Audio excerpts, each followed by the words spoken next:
Okay, let me just do something here.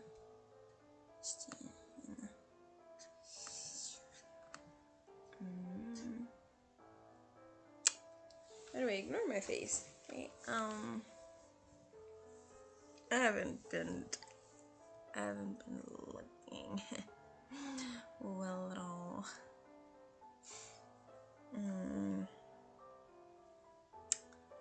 But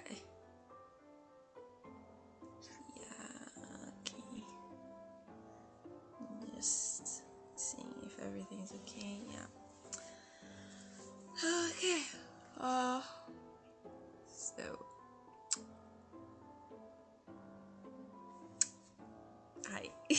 I'm back almost a week after, which is very upsetting. I know, and I wish I had come sooner.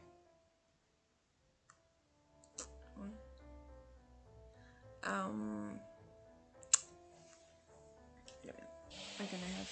Oh, okay. Was my alarm? I haven't come sooner because I was sick. I got sick. Like for my last live, I was already like getting sick. And then I really did get sick. Like my nose, I wasn't breathing well.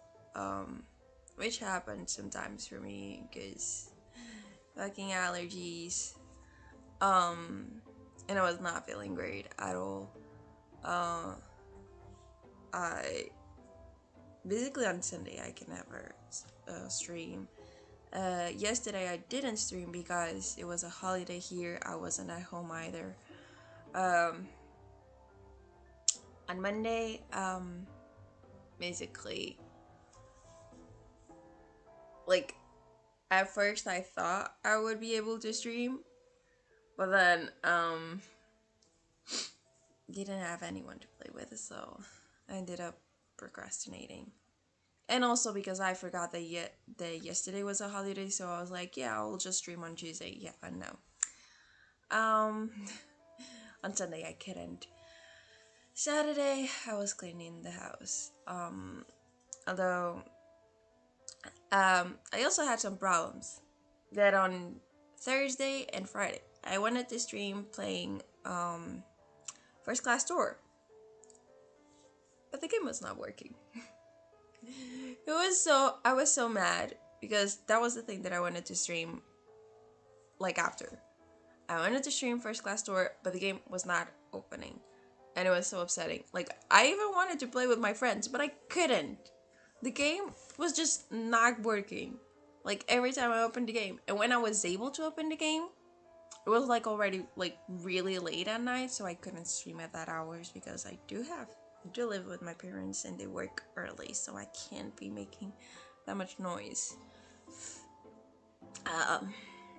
So that was something. Like either I was sick, or the game was not working, or I really wasn't at home. But I am back, and hopefully I can stream tomorrow and Friday too. Hopefully I can even stream like playing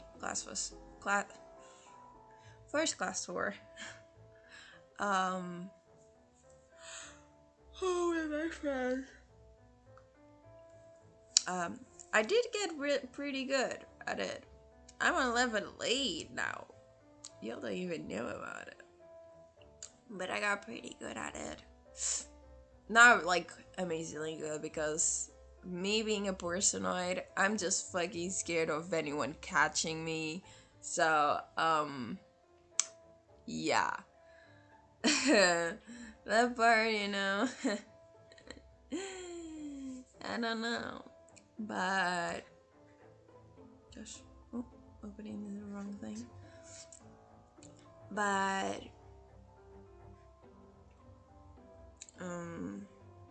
how should I say? Yeah, I got good at First Class Tour. Also, I was able to play Phasmophobia with one of my friends, but I did not stream. Why?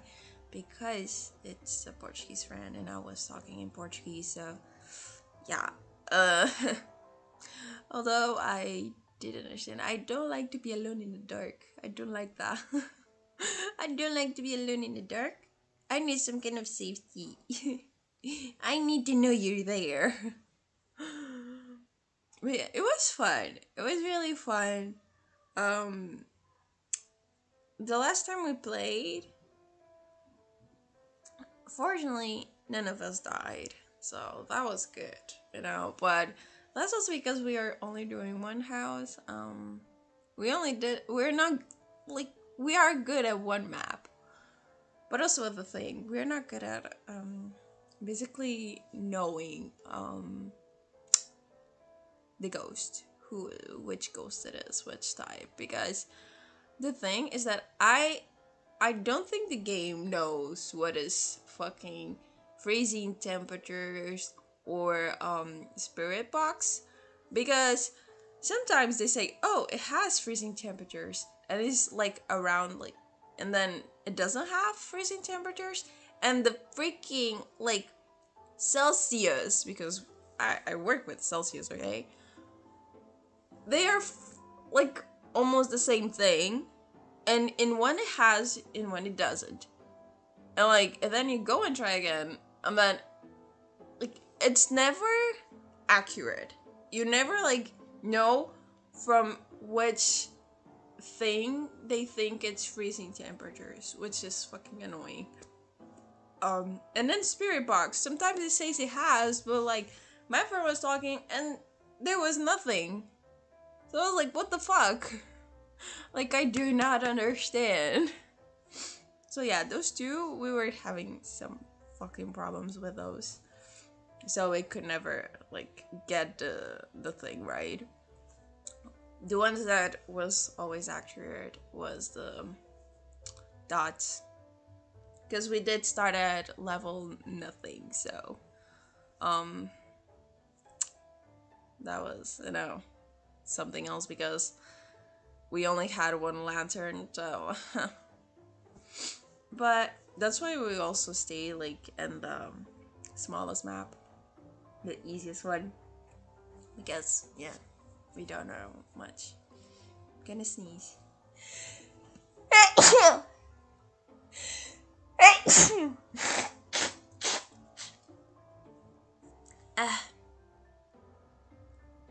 I'm dying, okay. As you can see, my voice is not the best right now.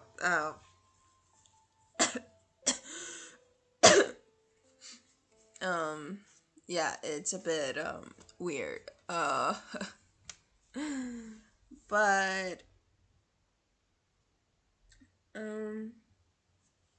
hopefully I can stream it one day. Playing Phasmophobia.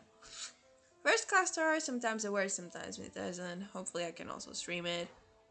Like, I have to, like, do it, like, first thing that I open my PC and everything.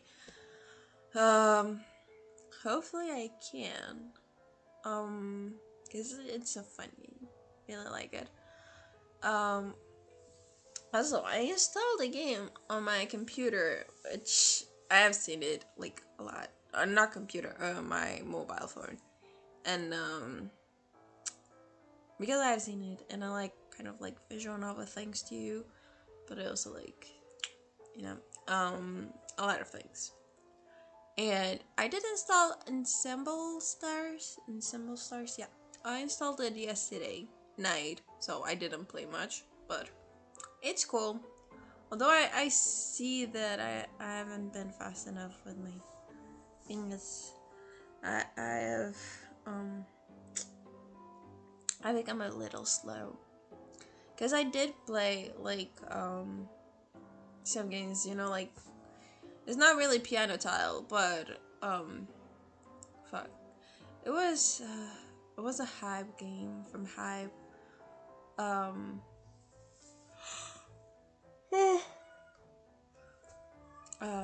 was like music, and it was fast. But I haven't played in a long ass time, so I got really slower now. Hopefully I can get back on track and win something good in that game. But yeah, that too, and yeah, hopefully I can stream more. this week, even if I am almost dying. I'm taking, like, even today I'm gonna take my pills before going to bed for my allergies. It leaves me kind of sleepy. I can only take it at night. But yeah, besides that, we're gonna continue our game. Oh, okay. Oh, for a moment, I was like, where the fuck is the game? We're gonna continue playing Dark Knights. Wait. I need a shot.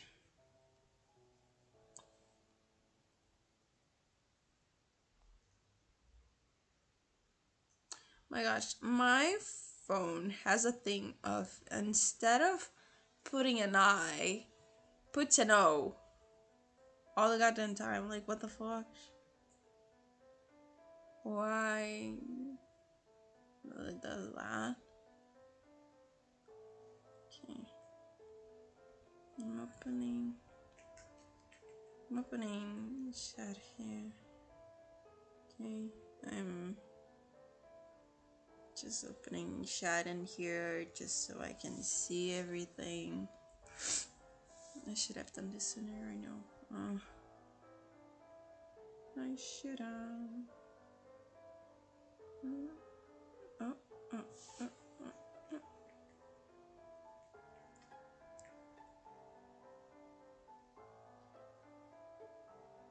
Yeah. It's breaking a bit.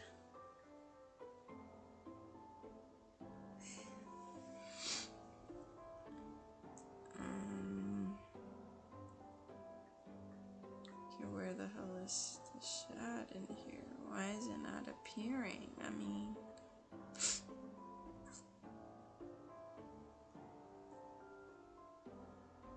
what the hell? Okay. No, I'm going to just stay.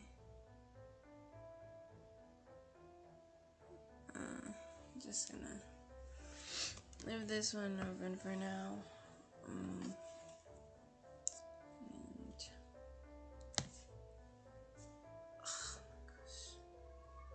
my cat is not outside, downstairs. Making some noise. Cause they like to, my cats love apparently to say I'm here, and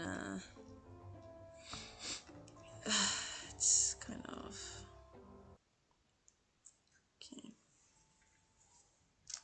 Just gonna put here. Okay, my dog. It's like, why not? Let me bark. Okay, let me just my nose. Oh my god, I'm so sorry. This is it's not. This is not me being sick. This is my usual things I have to deal with. I get way worse, okay? It's way worse than this. Like, I get headaches because I can't freaking breathe.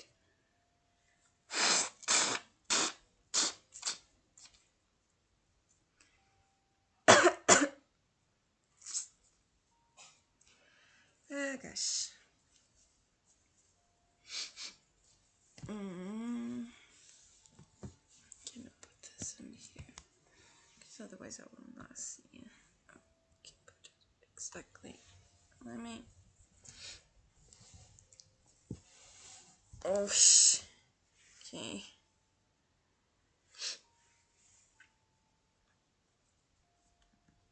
Okay. Ah, you're more. Oh. Okay. And please ignore the noise of my cat and dog and whatever. Everyone is fucking going today. Everyone. No. Okay, let's stop playing. Ugh. Please ignore. Eh, eh.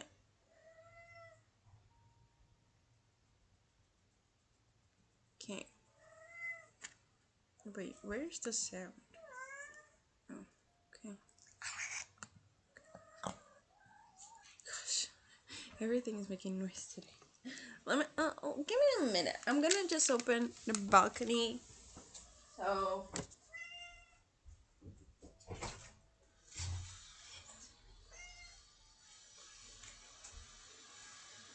So they can get some fresh air, you know? Maybe that's what they need.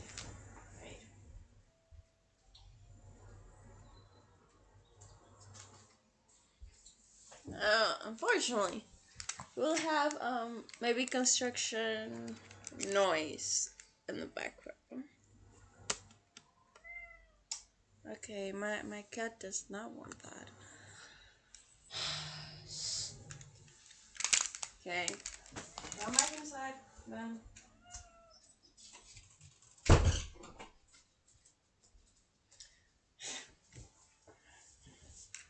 Okay. I don't know what my cats want.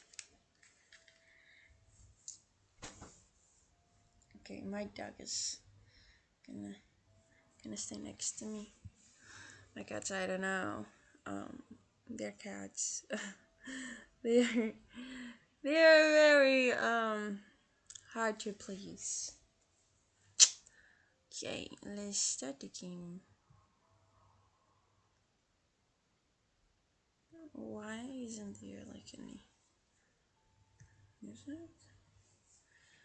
A short while later, we both arrive at the library building and discuss where we should start looking. Why? Oh, okay, there is. Yes.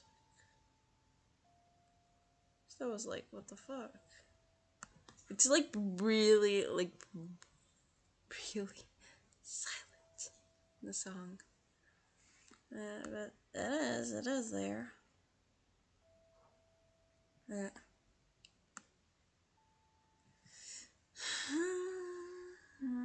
okay. We have no clue where she could be. Oh yeah, Ikuya is gone, right? And we are with Loji, searching for her. Do you think she got lost or something? She knows her way around this village better than I do. There's no way she would get lost. Maybe she followed some strangers. She could be in danger.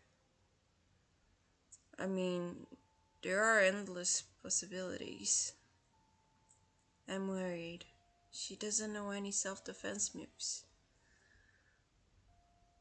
We walk around the village into the wee hours of night, but our search was to no avail. Avail? It's not just veil.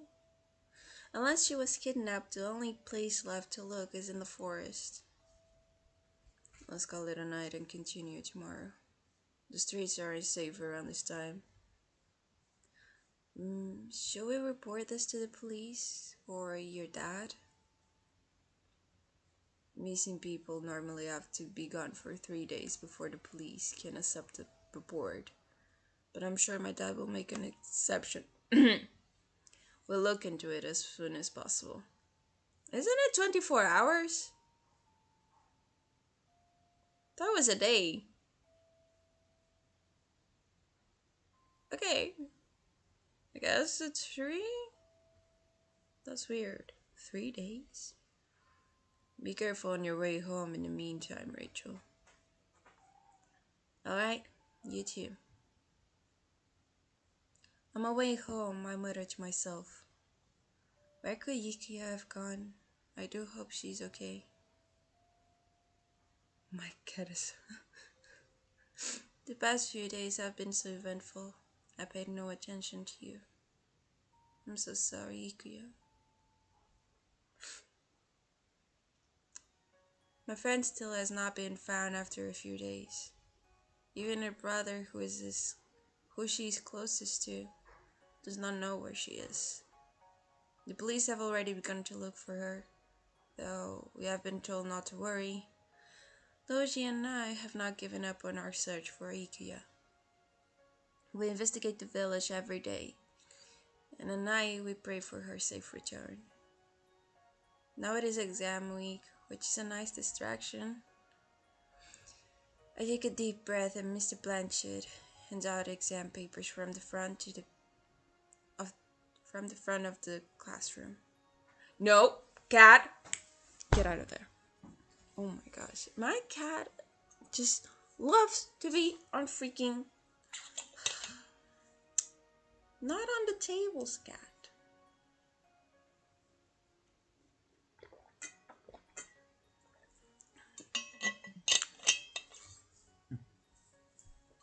Logie leans towards me, speaking in a hushed voice, all secretively, of course, since we cannot talk when the exam is going to start.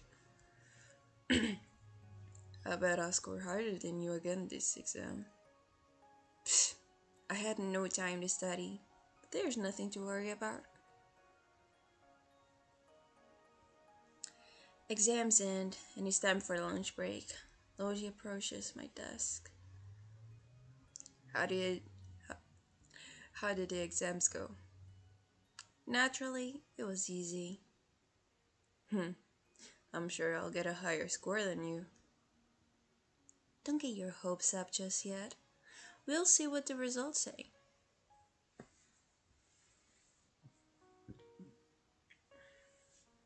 After school, Logie and I revisit certain spots in the village, hoping to find any clues to Ikuya's whereabouts. I feel like it's my fault. If I didn't invite her that day, she would be safe with us right now. Don't blame yourself. You couldn't have known. Even the cops are having trouble. Time is ticking and it's frustrating not being able to do anything. It must suck. Like, it must be really saddening. I know, I wouldn't want to be in his place. I pat his back to comfort him. I'm just as worried as... Gosh, no. No. No, no, no, no, no. I'm just as worried about Ikuya as he is. This is the first time something like this has happened. We searched for the whole day, but it's futile again. I hope Ikuya has been eating. It's already been days. Shane should know something about tracking people since it's a job. Maybe I should ask him. I visit his house and ring the doorbell, but there's no answer. Then again, it is already night. He could be out on a case.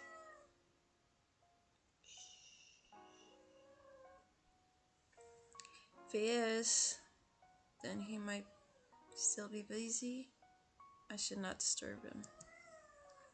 The police have been investigating the forest.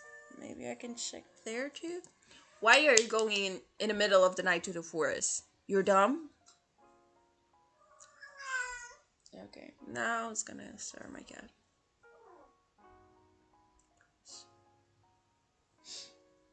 By the way, this is also one of the reasons my cats are in that time of the year, I guess. I think it's yearly things. And they just freaking meow all the time, okay? And freaking loud. Like, my neighbors can hear it, for sure. And sometimes it's like 4 a.m. and they're still meowing. Like loud. Really loud. Like, I do not understand. I really cannot understand how they have those vocal cords. Okay, you know, they're lucky because they are fucking cute, and I cannot be that mad. But it is annoying. Now, people that have cats, especially girl cats, they know what I'm talking about. You know, it's annoying. They're cute, and I like them, but that is annoying. I'd call Loji to join me, but I don't want to bother him. I know he has been searching without me. He looked really tired at school earlier. Yeah. I wanna cry. I don't know why. Stop, Rachel. As I walked through the forest, I noticed that there is no investigators around. I did not expect them to go home this early. Early as what time do you think it is? What time it is? Cause everyone has a different kind of early. Well, at least there's no one to stop me from looking around. Yeah, and there's a lot of people that could do the same thing to you. His Aiken pops up in my mind. It's like the forest guardian. He would notice right away if anyone entered the forest. Maybe he even knows I'm here right now. He won't be happy to see me, but if there is even the slightest chance he saw Ikuya, I have to ask him. Oh, it's getting dark. Oh gosh. The fuck with the distant echo of gunshots in the distance draws my attention, so I head in that direction. I think that's probably Shane. Shane? Following the sound through the dark trees lead me to the old temple.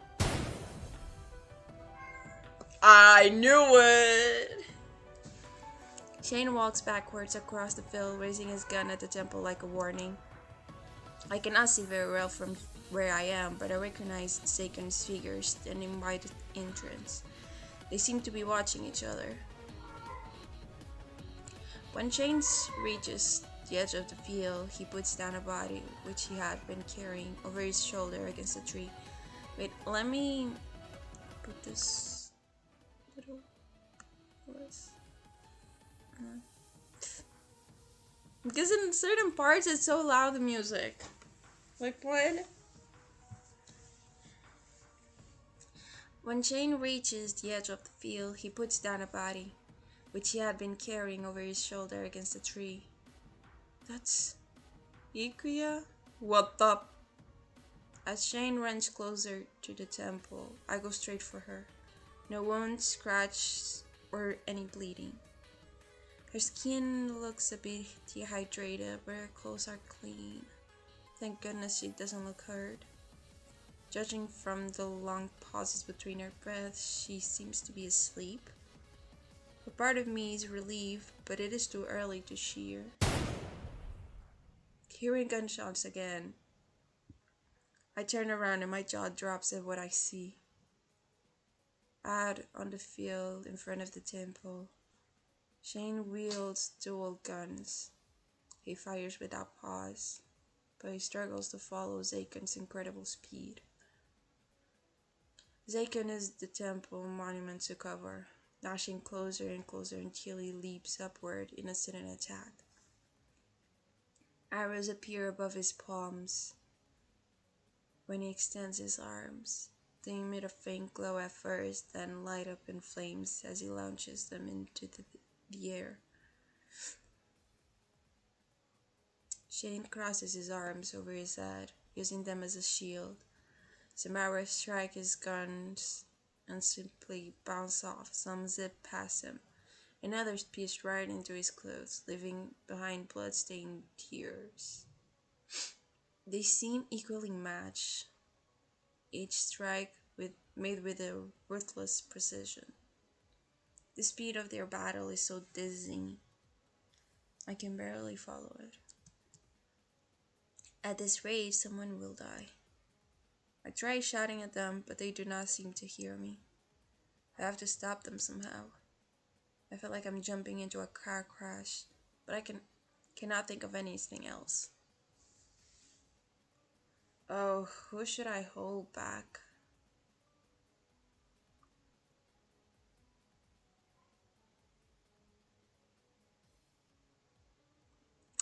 I mean, they're both fighting each other.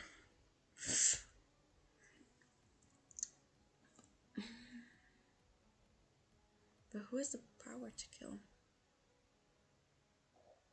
That's the thing. Who can kill? Who can actually kill? Cause that is a different story, you know, guys. That's different, you know. Okay, it's a different thing, you know.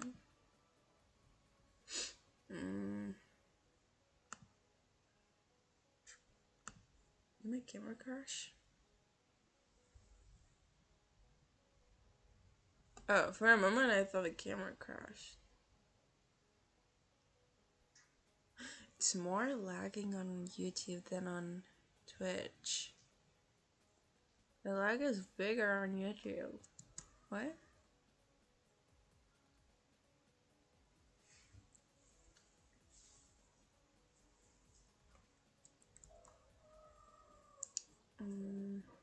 Okay. Yes. I guess it is what it is. I don't know how to do a whole back.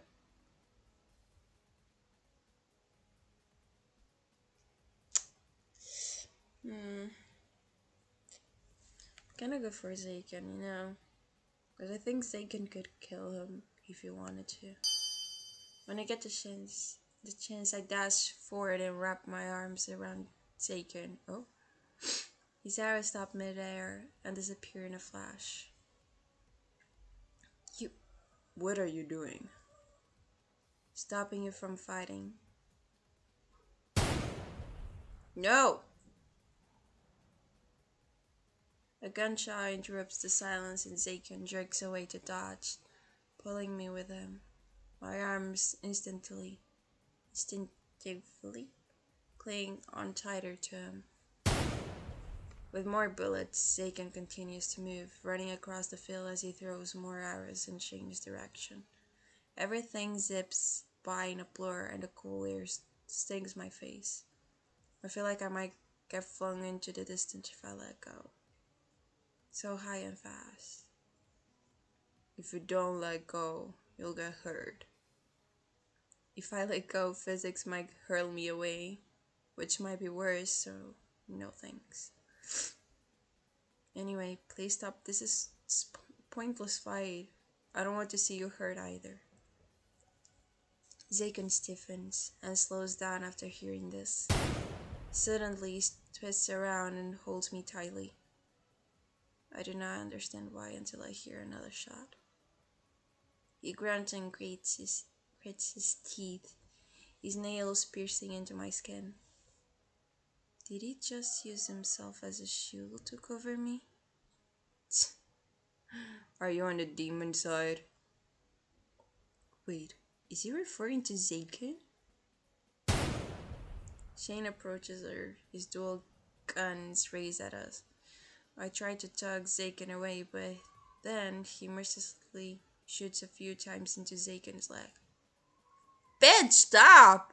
The fudge is wrong with you? Zaken staggers back, and I put my arm around him so that he does not fall. I turn back to Shane, who just coldly stares at us.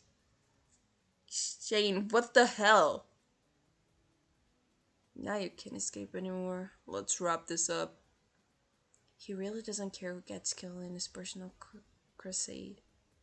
He holsters one of his guns only to pull out a golden knife from under his jacket. There is murder in his eyes, and for some reason he looks in my direction.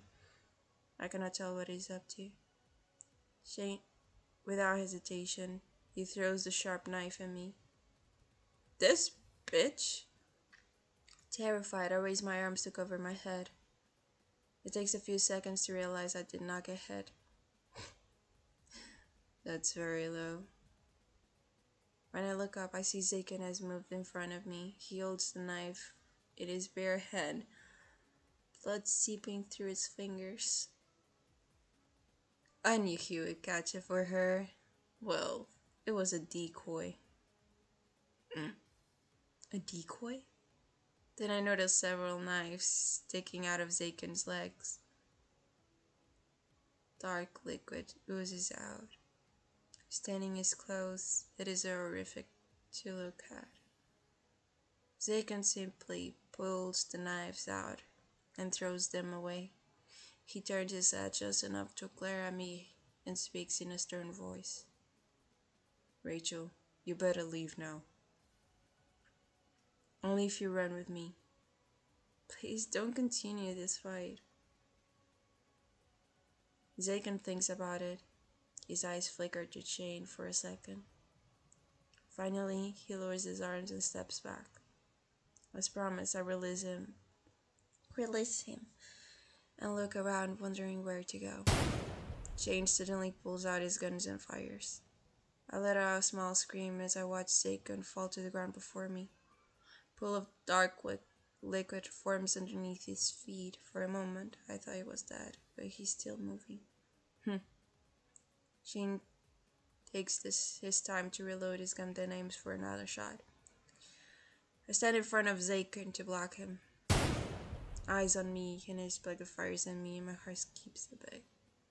The bullet whizzes past me, missing. It does not scare me. I'm determined to protect Zaken.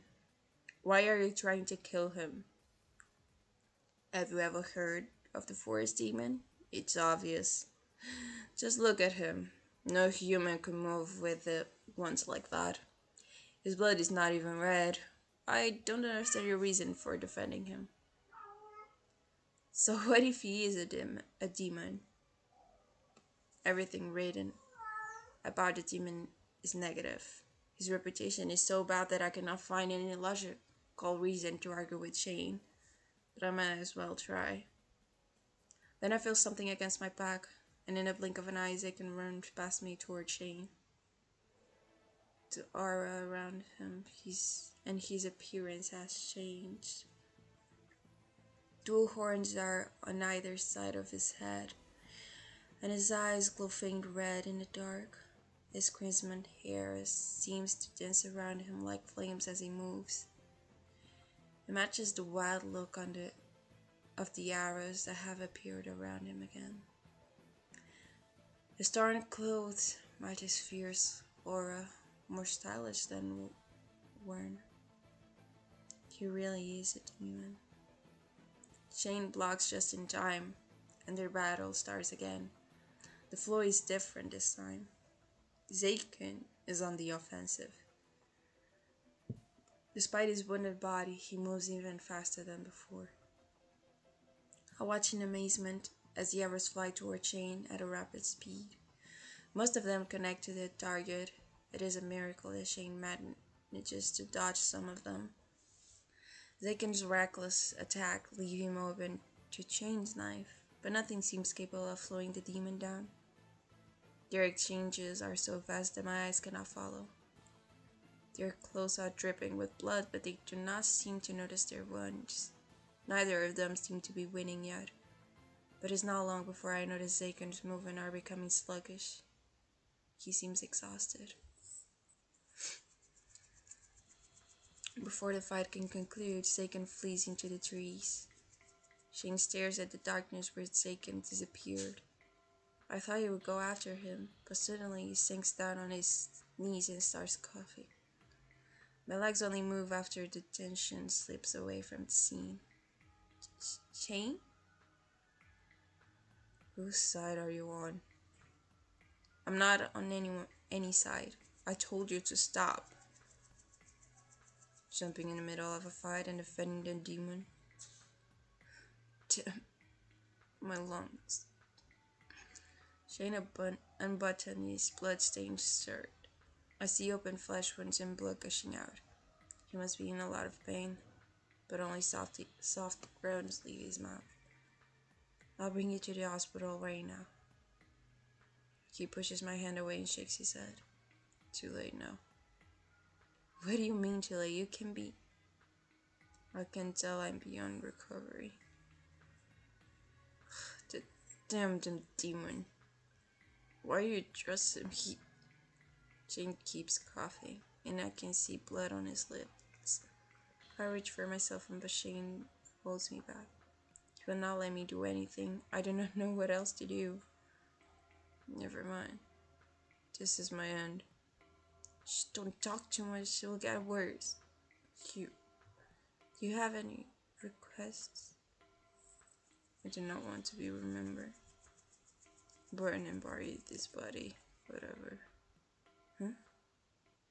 Before I can ask why, Shane slowly closes his eyes and his body goes limp and heavy. I desperately call his name, but he does not respond. Checking his pulse reveals that he does not have one anymore. I stay with him for a while as his face turns pale and his hands get colder. I hope some miracle will happen, but he does not move. Shane is dead. I hold his dead body, feeling anxious. What should I do? Call the police? He said that he doesn't want to be remembered. Does that mean I should not tell anyone about this? Maybe I can find a clue in his belongings? I do not touch his knife and weapons and simply leave them on the ground beside him. While going through his pockets, I notice that he has more injuries than I thought. Shane never left his back exposed, yet he has wounds and bruises covering his entire back. The dry blood indicates that they are not recent. They cannot be from this battle with Zaken. Did he find something else before coming here? I find a note hidden inside his inner pocket. To the finder of this body, do not let anyone know, burn, or bury it. He actually prepares for such a moment. Shane, how could you have known? It occurs to me that those undead people may still be around. Shane could have fought them. He asked me to bury and burn his body. Why would he want such a thing? Is he worried about coming back as an undead monster? Shane, I'm so sorry. In the end, I cannot bring myself to burn his body. It does not feel right. Besides, I do not have the materials for it. Starting a fire could also go wrong. After remembering where Zaken stashed the shovels from the other day, I find a good spot behind the temple and start digging. Even if it takes the entire night, I will fulfill his request. It feels strange to bury someone I know. Even though we were never close, I feel very sad. A few hours later, I place flowers on his grave and whisper goodbye. Thank you for protecting me when you did. I hope you rest in peace here. Yukiya is still unconscious. Feel bad for leaving her alone for so long, but so much has happened that I cannot begin to process it all. Carrying her on my back, I go back to the village and bring her home. The next day, I report her status to the police via phone. Where did you find the girl? Just on the street last night. I don't know what happened to her, she still hasn't woken up. I see. We'll give her a call soon and ask about the details. Thank you for telling us. Hey, you live in the Haikyuu neighborhood, right? Yes. Have you seen Shane around? He's one of the guards there, and we haven't heard of him. No. Lonely demon. Let me save. Let me save. Yes. Okay. What time is it? 1:43. Not 1:11. Oh my gosh. On my way to the lockers, I see a large crowd surrounding someone. As I get closer, I realize it is Yukiya. She looks overwhelmed. I heard you got kidnapped. Did you see his face? How did they abduct you? I can't believe the students are being targeted. How did you even manage to escape? Jeez, give her a break. I forcefully push my way through the crowd and take Kikuya's hand, pulling her away. Wow, Rachel. My voice is not gonna be good for this. We stop after we get a distance away, and I turn to look at Ikuya properly. How are you feeling today? Actually, you should be resting. I have so many things to tell you. You must hear this. No? You realize I just pulled you away so you wouldn't feel pressured to talk about it yours. So, don't you want to hear this? I got kidnapped for a few days and returned uncatched. Isn't that believable? Don't act like you took a vacation. Logie and I were so worried about you. We searched everywhere we could think of and then some. What happened to you? Let me think. It happened in the evening when I was on my way to Logie's place. I met this boy and talked to him for a while. He was asking for directions about some kind of haunted house. I'm not really sure. I know that boy. Everything went black after we departed, and the next thing I remember, I was being carried on the back of a crimson haired man. He was really handsome, but with the way he was so rough with me, you think I was a sack of potatoes or something. That sounds just like Zaken. What did he do to you? Oh, he didn't have any bad intentions, I think. He brought me to a temple and told me I would be safe from danger there. Not knowing how to reply to that, I can only nod as I listen. I don't know how much time passed because it was so dark inside. But then a creepy guy with a gas mask burst through the doors and tried to take me with him. My memories are so fuzzy when I try to remember. I feel like there's something missing. It's okay. You probably need more rest. Thanks for telling me. Oh, right. The Crimson Hair Man was really nice. He even gave me fruit. What I got from my story was someone kidnapped her, but Zaken came to her rescue and kept her safe in the forest temple in case of a second attack. Shane must have caught wind of Ikea being in the temple and misunderstood the situation, resulting in their fight. My gut tells me it was Kaishu to Kikuya, but I consider the possibility that someone else could be after her. Whoever it was, they might try again, now that Ikuya is back. I cannot rely on Shane anymore, so I have to protect her myself. How about you stay at my place? We can have some fun together, and I can keep an eye on you in case something happens. Rachel, I don't need protection, but sure, I'll go anyway. I feel slightly offended at the first part of the sentence. Hey, I make a good bodyguard. If anyone is a good bodyguard, it will be me. Oh, Leo, are you going to? Great, we can have a sleepover. Wait, what? It's been so long since we've been to Rachel's house, hasn't it? You can just wait. I'm still lost. What is this about a sleepover? Ikiya smiles brightly and loops her arms through mine, and Luigi's pulling his clothes.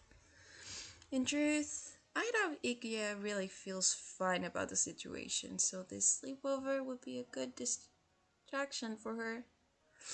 Besides, it really has been a while since the three of us hung out together outside of class.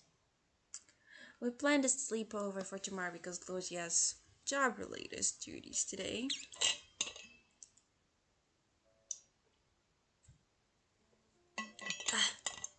After I enter my room, I drop myself on the bed.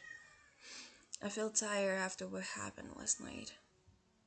While staring out into the backyard, I remembered the last time it rained this heavily. I half expect Zaken to knock on the door again. I wonder how Zaken is doing, as I suffered quite a few injuries. I'd go to the forest, but knowing him, he would tell me to get lost.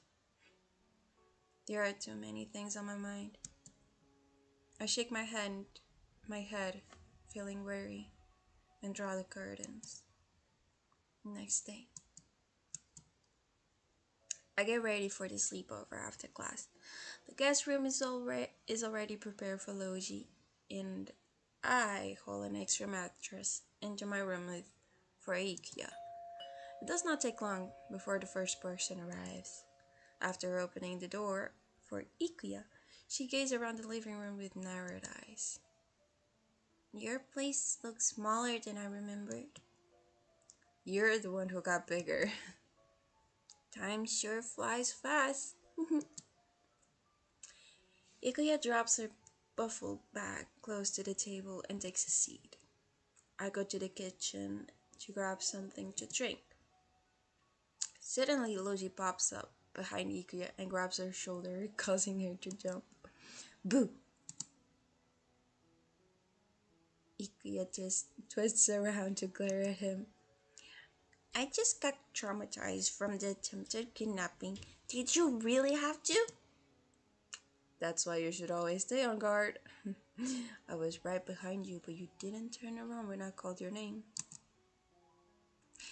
I think he might have a crush on her. I think. What do you want? What do you want? Now? What do you want? What do you want? Come here. Come here. Come here. Okay. As Logie moves to the couch, she trips over Yuki's bag and stumbles away. Thanks, Karma. That is funny. I return to the living room, seeing my friends banter. You're here early, Logie. I thought your after-school activities don't end until later. Please ignore the purring of my cats. No, not do that. They don't. But I told them I had more important things to do. Aww. Like scaring the life out of your friend? I'm glad we are your first priority. By the way, I requested a guard for Ikuya, but it seems the police is lacking in staff. Apparently they can get in contact with one of the investigators, and they are scrambling for his replacement. Oh my gosh, my cats now! Oh gosh, seriously, you cats are something else. So I volunteered myself, and no one opposed it. Logic glanced at Ikuya with a chuckle. I think I'm doing a great job so far. You didn't even notice me. Something shifts in Ikuya's eyes, and I know she's thinking about the past few days. I don't think anything is going to happen so soon, but you don't have to be scared anymore, Ikuya. With you two around, there is no reason for me to be scared.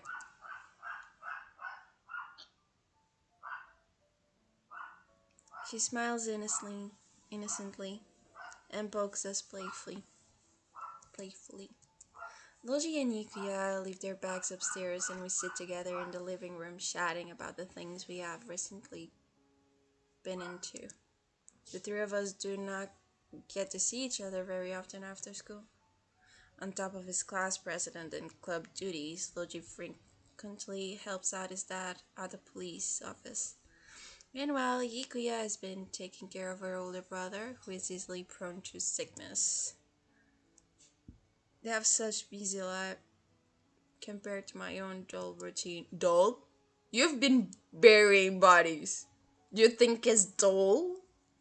Of course it is, of course. It feels like time has been moving for everyone except me. No, let me tell. No, not my legs. Don't scratch me, you dumb miss. Feels like time has been moving for everyone except me. What about you, Rachel? What have you been doing? I look up and blink at him. Nothing much. I've just been at home. Y'all are so clingy. What the hell? Stop. Hmm? That's so boring. Why don't you join a club? You're welcome in any time. You're welcome in any of mine. We're always looking for new members. None of them really catch my interest.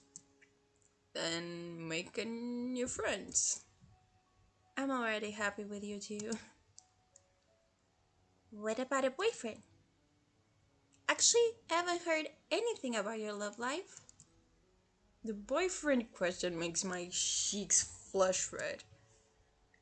Oh, unless you already have one. Yukiya gives me a mysterious smile. I turn to Logi for help, but he seems curious as well. Oh, is Logi not allowed to hear? What? Or Rachel, could it be Logi himself is involved? Ikuya wistfully sighs, looking at me and Logi like she's looking at a car crash. The hopeless destiny of love between childhood friends. Stop it! Stop it! Stop it! You kidding? I shake my head and say, Ikea will not let this go until she's satisfied, so I decide to make something up. There is someone I like, but he's very reserved, and I don't often get to speak with him. So you want to spice up the relationship, huh? Relationship? We're just acquaintances. This is the first time I heard you talking about anyone like that. He must be pretty special. Logie, you're the real relationship expert. Give her some advice. You must be joking. I've never been in a relationship before. You know that I'm horrible at this kind of stuff. Well, let's say you're in a situation where someone likes you. What do you like them to do? He scratches his head, blushing a little. But Vicky and I look at him attentively.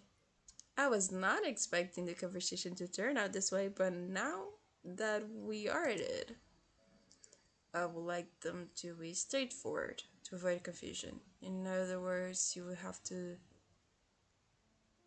tell me in person.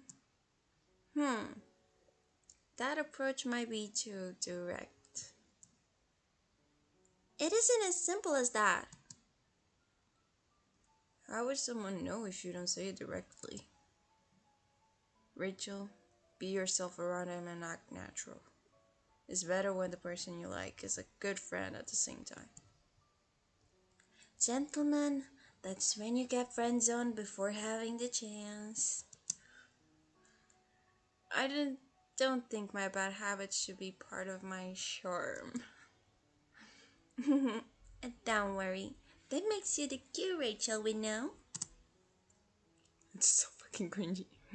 Feeling flattered, I smile at them. The recent events have been getting to me, but talking to my friend cheers me up.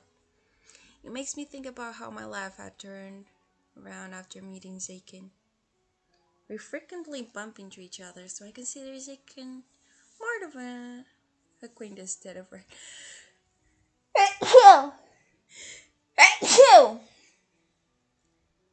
I just sneeze for my cat. I'm sorry, but you were in my sneezing zone. I'm sorry, okay?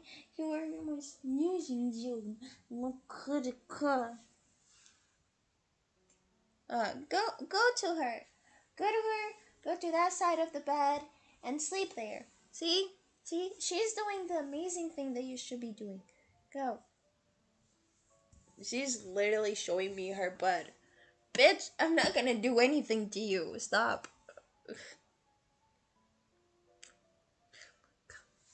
Can't deal with this cat. So then, why do I keep worrying about him? Do I actually like him? I just want to keep him company since he seems alone all the time. I think he's just misunderstood. I want him to know that not everyone thinks of him the same way. I want to see him again. After night falls, I make dinner for Loji and Nikia. I feel like having dessert, but I do not have any at home. I'm going to the convenience store, so I'll be right back. Do you want me to go with you? Nah, I can handle it. It isn't that late, and there's not much to buy anyway. You should have done that sooner. With a bag filled with ice cream and delicious treat, I march back home. I'm sure they will be overjoyed with their favorite treats. What? When I turn the corner, I bump into something large and furry. I step back and gaze at what stands before me. Hmm? A huge beast. It looks familiar somehow. Sorry, my alarm.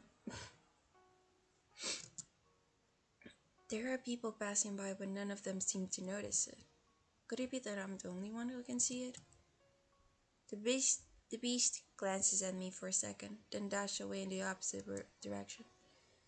It reminds me of the cat creature I met once before, but this one is a lot bigger. I want to chase it again, but changing my mind. My friends are waiting for dessert and it is getting dark. I wonder if this is what Zaken meant about spirits within the village. Hey, I'm back. Um, where are they? It is oddly silent. I go upstairs and hear a voice from my room. Loji, be careful, please. I'm doing my best. Besides, this was your suggestion. This is so difficult. Fine, I'll do it. I hear both of them having sex. Ow! That's my hair. Oops. Maybe we should move the jar from our space. That way I can reach for it better. There's no more space.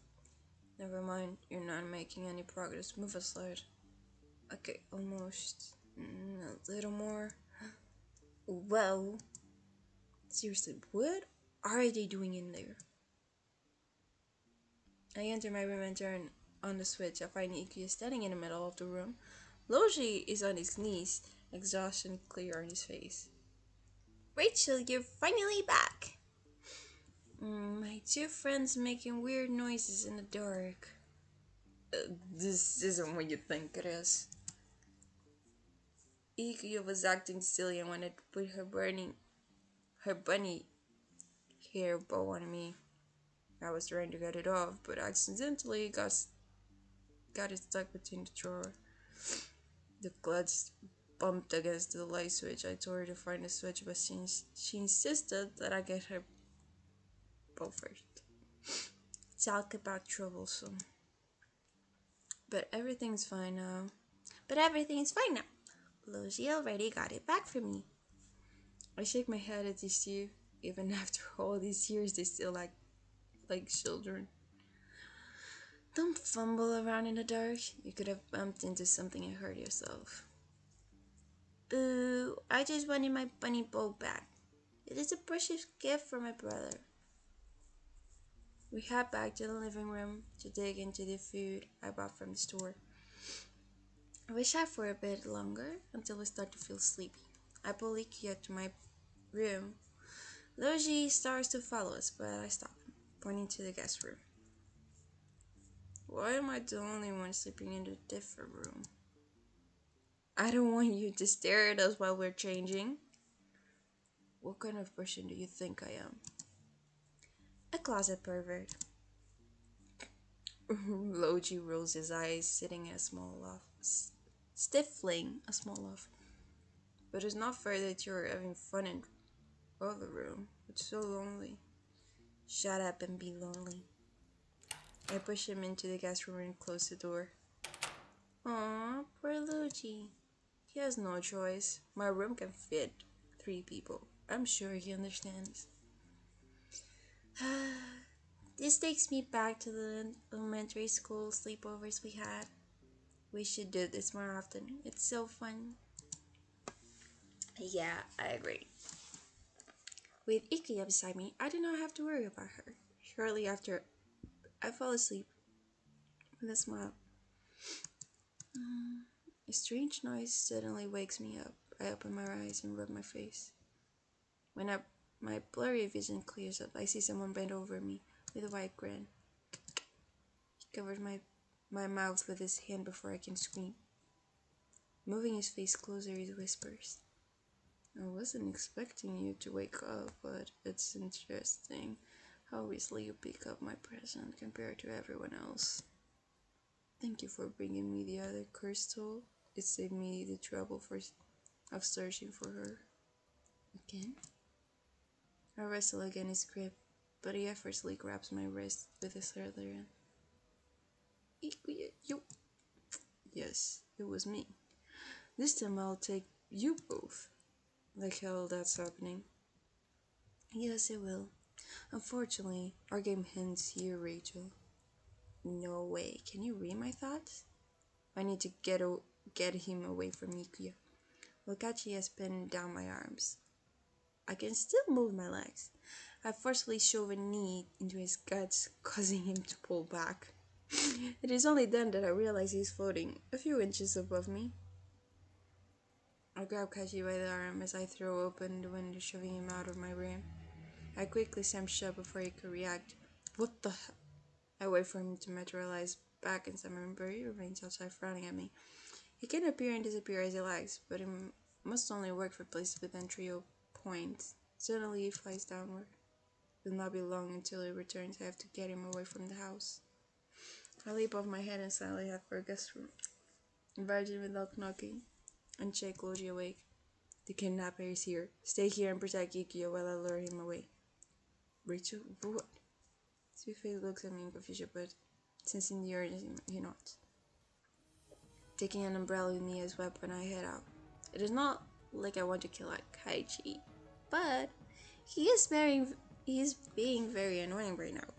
A good conk on the half might be so good. Oh my god. I had not done any research on ways to establish Shinigami, but I'm sure you must have some kind of weakness. Oh, you're taking me alone now? I feel his breath on the back of my neck. In surprise, I turn around and swing my umbrella, but I hit nothing. He then appears before me smirking, as a black smoke rises from his shadow. Knowing him and his dirty tricks, I decide to run into the street. I wish I had powers like Zaken. This is hardly a fair match. After a while, I turn my head to realize that Kaishi is right behind me. When he reaches his arm out to me, I think I'm done for. Then something jumps between us, causing Kaishi to pull me back. It's the spirit I saw earlier. He stands protectively before me and growls at Kaishi. I see you've brought company. Not that it will help you. He raises an arm and a scythe suddenly materializes in his hand. Without communication, the two start a fight. Kaishi attacks our grand, but the spirit slips through them. Smooth like butter. Smooth like butter. I worry about the spirit, but it seems to be defending itself well. However, it cannot seem to land an attack on its own. Go there, sleep there, stay there. No, go there, stay there, stay there, stay there, you little bitch. Stay there, stay there. Can you smell my feet? She didn't like to smell my feet. However, it cannot seem to land an attack on its own. Wanting to help, I wait for an opening before I leap forward, swinging my umbrella at Kaishi. He dodges and moves away from either of us, lowering his scythe. 2 against 1 isn't exactly fair. Says the one who uses his Shinigami powers whenever he wants. You're always so amusing. This is a waste of time. I'm better off taking an easier prey. He turns away and heads back in the direction of my house. Oh no, he's after Ikuya. I bow politely to the spirit before rushing back home. The house is silent when I get back, go upstairs to find Hikuya still asleep with Loji sitting on the floor beside her. It seems like Kaishi has not yet arrived. Are you alright? Where did you go? Don't worry, I'm unharmed. I went after the kidnapper, but he got away. Rachel, you're taking two crazy actions. Why didn't you call me for help? Who else was going to protect Ikuya? I'm surprised at her ability to sleep through all of this. That's so typical of her. I'll file a report to the office tomorrow. I will do whatever it takes to keep you both safe. Did you see the kidnapper's face? Yeah, but he isn't anyone from the village. A blonde, tall man with green eyes. He wears a white t-shirt and a black sweater vest. Loji mumbles the time mark and nods slightly. Well, we're not dealing with... Never mind. Thank you, Loji.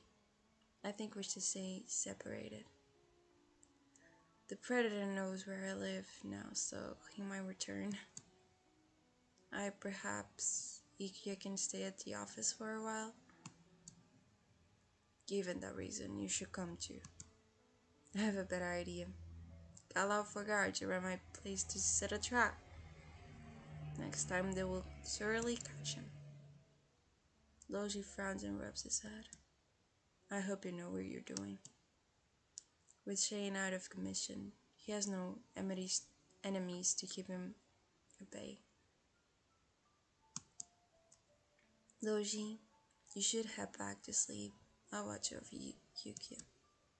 By the way, before you go to bed, make sure to keep the windows closed. Good night, Rachel. The next day I decide to check on Zaken. I have no clue where Zaken might be, but I think to check the temple first. There are guards at the entrance of the forest, but I avoid them by taking a different path. I hope he's okay. I find Zaken in a corner, still in the same demonic form as last night. His clothes are torn from last night's battle with Shane, and I notice wet blood still seeping through the fabric.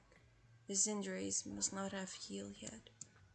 He senses my presence and looks at me with fierce, narrowed eyes, recoiling like a wounded beast.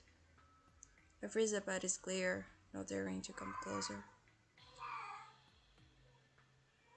His expression softens when he realizes it is me. Oh, it's you. Surprised at this form? I thought you were already aware of it. No, I wasn't sure. Are you scared now? I shake my head, unable to look away. His captivating appearance renders me speechless. Thinking back on all the times I spent with him, I never imagined Zaken would be like this. He matches my gaze, considering something. When I step closer, he suddenly raises his arm, a ball of light suddenly forming at his fingertips. He launches it at me without another word. What? I reflexively raise... Is my cat sneezing? Okay. I reflexively raise my arms to shield myself. However, the ball seems to hit something and burst into particles just before it could reach me. What happened? So I was right. What do you mean? You're one of those blessed souls. He knows about this too? Blessed? I've been told my soul is cursed. He raises his eyebrow at my statement. Cursed, you say? It's only occurs to demons since you are immune to their spells. Wait, I'm confused. Why are you here anyway? He must have told you that I was dangerous. That night, Shane told me that Zaken was a demon, but I still don't believe he is the same demon from the legends. You saved me and my friend too. She shoots another fell at me, but this time I do not budge. It vanished into thin air once again. So now you're acting tough. However, your barrier doesn't work against physical attacks. Zaken stands and walks toward me. I remain in my spot, lifting my chin to gaze defiantly at him as he approaches. Both his weight, his height, and his appearance make him intimidating, but I do not back off. He reaches for me, but stops short, meeting my gaze. Have you changed your opinion of me yet? Your injuries will get worse if you keep pushing yourself. Worry about yourself, idiot. Zeke lets out a sigh and pulls away from me, mumbling in his usual tone. I hate being stared at when I'm in this form. I'm sorry. You just look so intriguing. You're not as terrifying as I thought you'd be. I came to thank you for saving Nikuya. She's doing fine now. I know you wouldn't hurt people. You both carry the same air about you. Do you mean she's cursed? Blessed too? There are different types of blessings, but I don't know what they are. Yours seems like some sort of a shield. Most blessed one can reflect spells and can be possessed by demons or spirits. Ironically, that makes them even more attractive to some species. Basically, forbidden apples. This is why they should stay away and not get involved in dangerous affairs. He crosses his arms and gives me a serious expression. I feel like a child being lectured. A few moments pass in silence before he finally sighs and changes the topic. What are you going to do now that you know my identity? I'm going to spread the truth and change your reputation. If they know what you mean, that you mean no harm, then the occultists will stop hunting for you. It's usually to try and to change a mindset that has been the same for centuries. Even if they know the truth, there will always be a space scope. That's enough reason for them to hate me for all the misfortunes. It won't do much good either. In the end, you'll be the one who gets hurt. So, just give up. I'm not giving up. Do you really think that telling them the truth will solve everything? People believe what they want to believe. The fact remains that I'm a demon living in this forest. There's no use convincing those who won't listen. I'll make them listen. What do you even know about me? I feel my chest ache when he directs his words at me. That gives me more reason to understand you. Aren't you the hypocrite here? I keep giving you the benefit of the doubt, but you have a fixed view of me. For a moment, his expression softens. He looks as if he wants to say something to me, but quickly shakes his head. Don't trouble yourself over this. But I won't worry about this. We should show the villagers you're not a bloodthirsty killer demon. You know, one way to change their minds is to expel their doubts about you. Maybe if you work together with the investigators to catch the real culprits.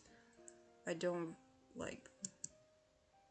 Silence falls between us after Zaken makes clear he does not want to change his reputation nor accept help. His words made sense, of course. It is difficult to change how people think. I've been doing the impossible all this time. No, there must be a way. After all, stories do not always stay the same after being passed down down countless times. He sits down near Fudan. I follow, taking a seat next to him. Being this close to him, I can see his wounds clearly. The blood stains on his clothes are so dark. They almost look like ink. It's already been days. Why didn't you heal yourself? You did it to me once. It doesn't work on my own body. The bullets were enchanted, but I've already removed them. It just takes a long time to heal. He averts his gaze and turns his face away. I wonder if this is the first time he got hurt this badly. I imagine he hasn't been involved in an intense conflict in a long time.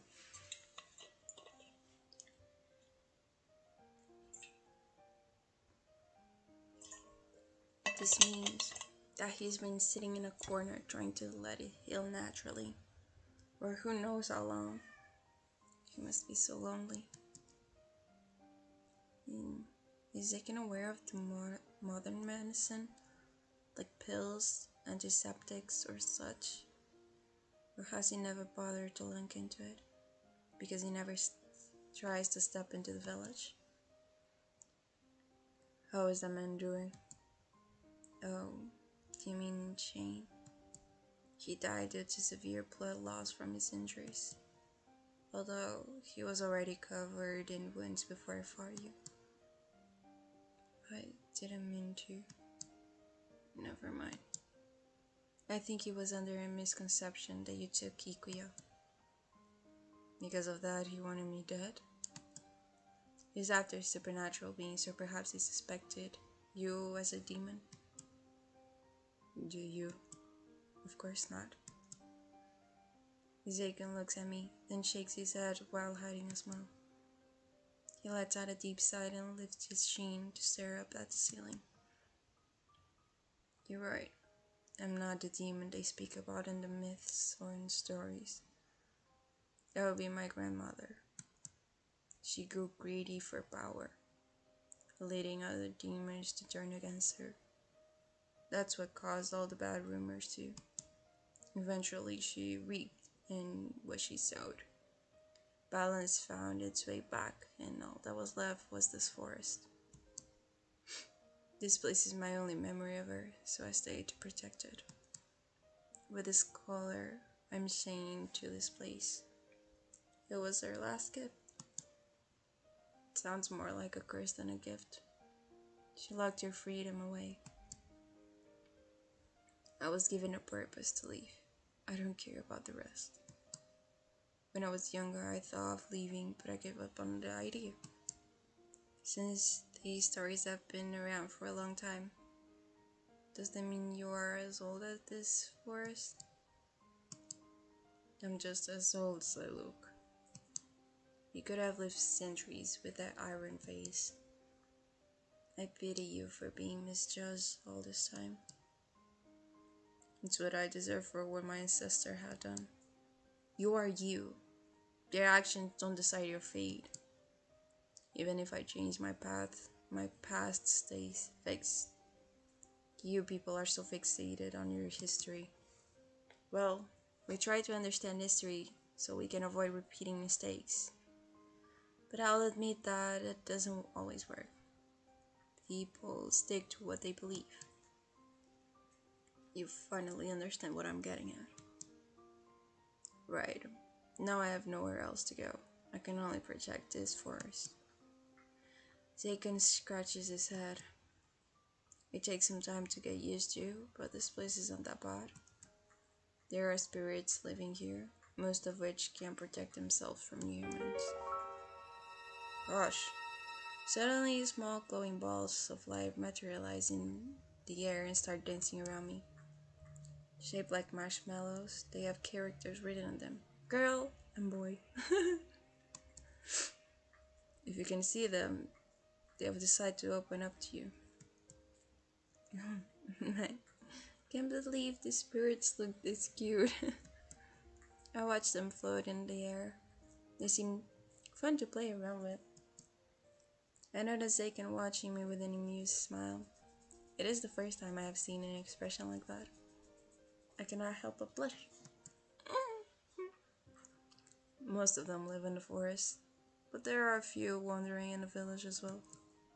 Some have harmful intentions, though it is better not to trust any of them. Spirits and humans are not supposed to get along anyway.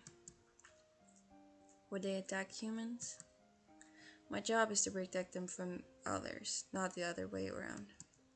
Well, this is a whole new world. A whole new world. A new fantastic point of view. Yeah. I've always been scared of things I can touch, but you show me a different side of them. Anyway, I think I figured out why so many people are getting possessed. There should be a guardian in this village who keeps corrupt spirits in check. But he disappeared a while ago. I don't know what happened to him. I know numerous spirits state the guardian I'm talking about is not human. He originally lived in this temple long before I got here. I wasn't really familiar with him, but I know that he purifies the spirit. If he had been here, I wouldn't be in this mess to begin with. Is it the guardian a demon like him or something else? Kaishi is the only supernatural being I know, but he definitely isn't a guardian. We continue talking until night falls. Zaken shares more about himself, like how he wants to treat demons and villagers as equals, yet distances himself from the lead. And if he did engage with the villagers, it was only to tell them off. That sounds familiar. He also said that he never met someone as persistent as I am, as I was the only one who stuck around despite his warnings. By the way, how do you get past the investigators at the entrance? I took a detour using off-limit roads. You really are asking for trouble. Well, the worst thing that can happen to me is getting lost. But I have a map. Your people must be slacking off from missing and trespassing a little girl. In that case, it might be safe to head out. Where are you going? None of your concern. You might as well head home.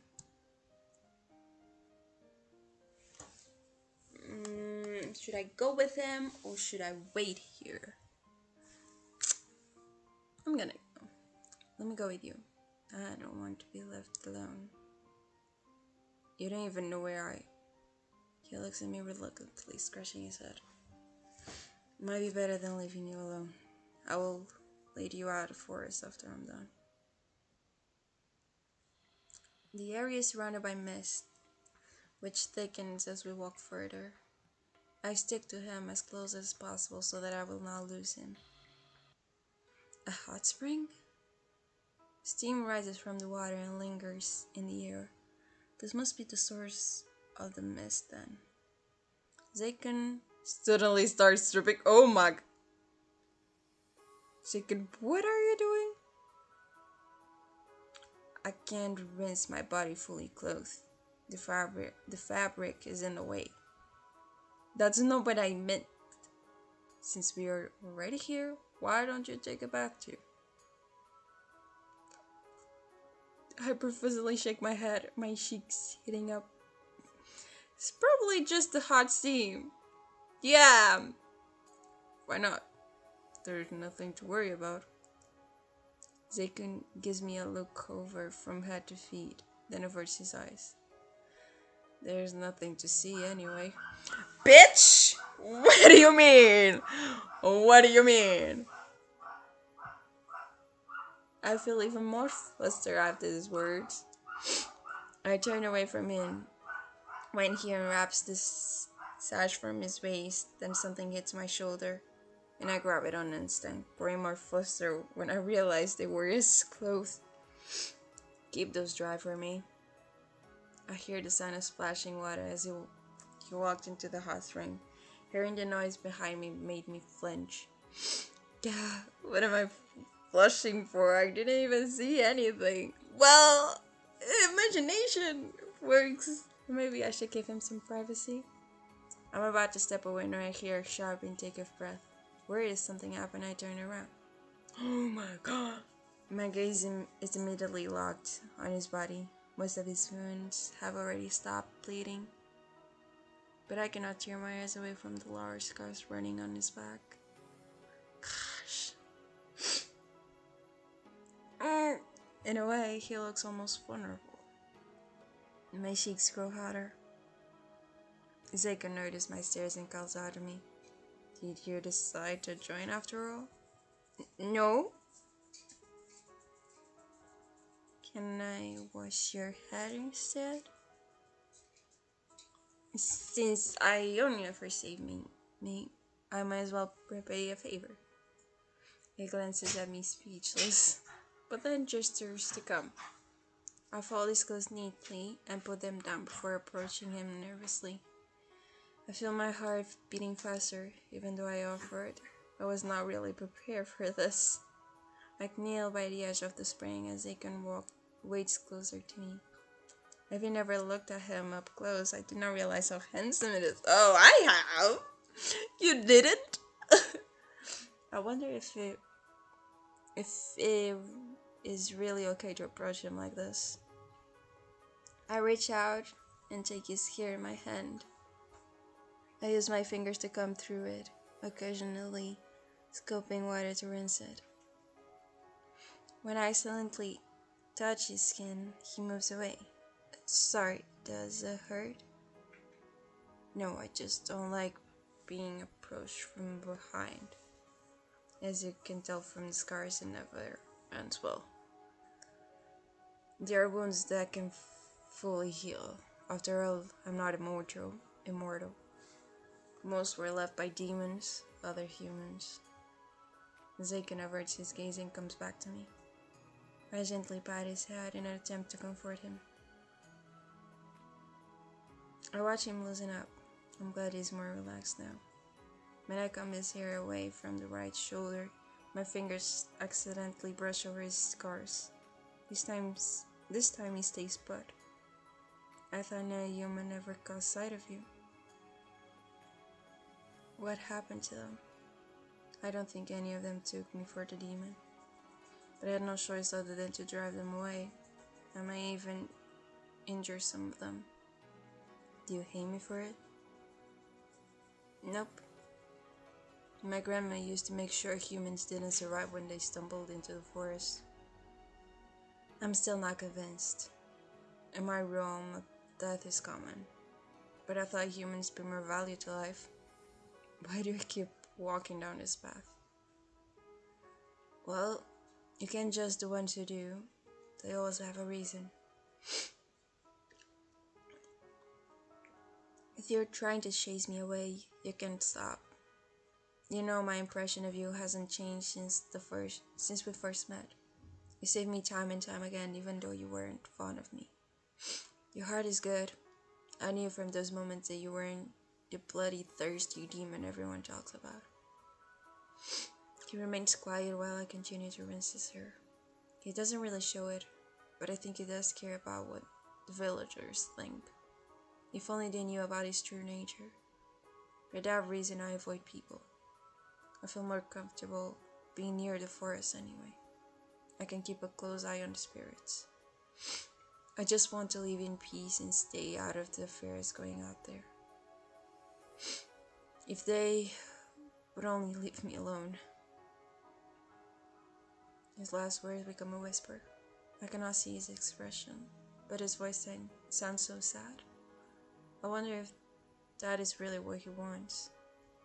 If he really did not care about his reputation, he would not bring all of this up. I trace his scar with my fingers. They do not look like simple stab wounds. He must have let his guard down to have taken such clear hits. Lost in my thoughts, I almost do not hear Zaken's next words. Thank you. The corners of my mouth curl up at hearing this. If you excuse me, I'm going out. Wait. I turn away as he steps out. After he gets dressed, I notice all his visible wounds have healed. I stare at his long hair and after to braid it. I stand behind him when he sits on a rock. My fingers comb through the fine strands. I wonder if all demons have such beautiful features. When it's full moon, this place turns into a healing spring. If you bath together with a demon or another powerful species, it will heal even humans from minor injuries. Too bad I missed such a golden opportunity. Next time, maybe. That night, Zaken brings me home, saying that the streets are dangerous and that he wanted to reassure my safety. Thank you for visiting me today. Oh my. It's the first time you thanked me so openly. I'm speechless. Although you shouldn't come too often. With the many people investigating the forest, you might get caught. Stay home. I'll visit you instead if necessary. My eyes, why don't I swear? Oh, did I hear that right? Most spirits are active at night, so don't do stupid things. Like that night you ran to the forest. I can help it if evil things like possessed people are attracted to me. If you need my help, just call me by sending these spirits.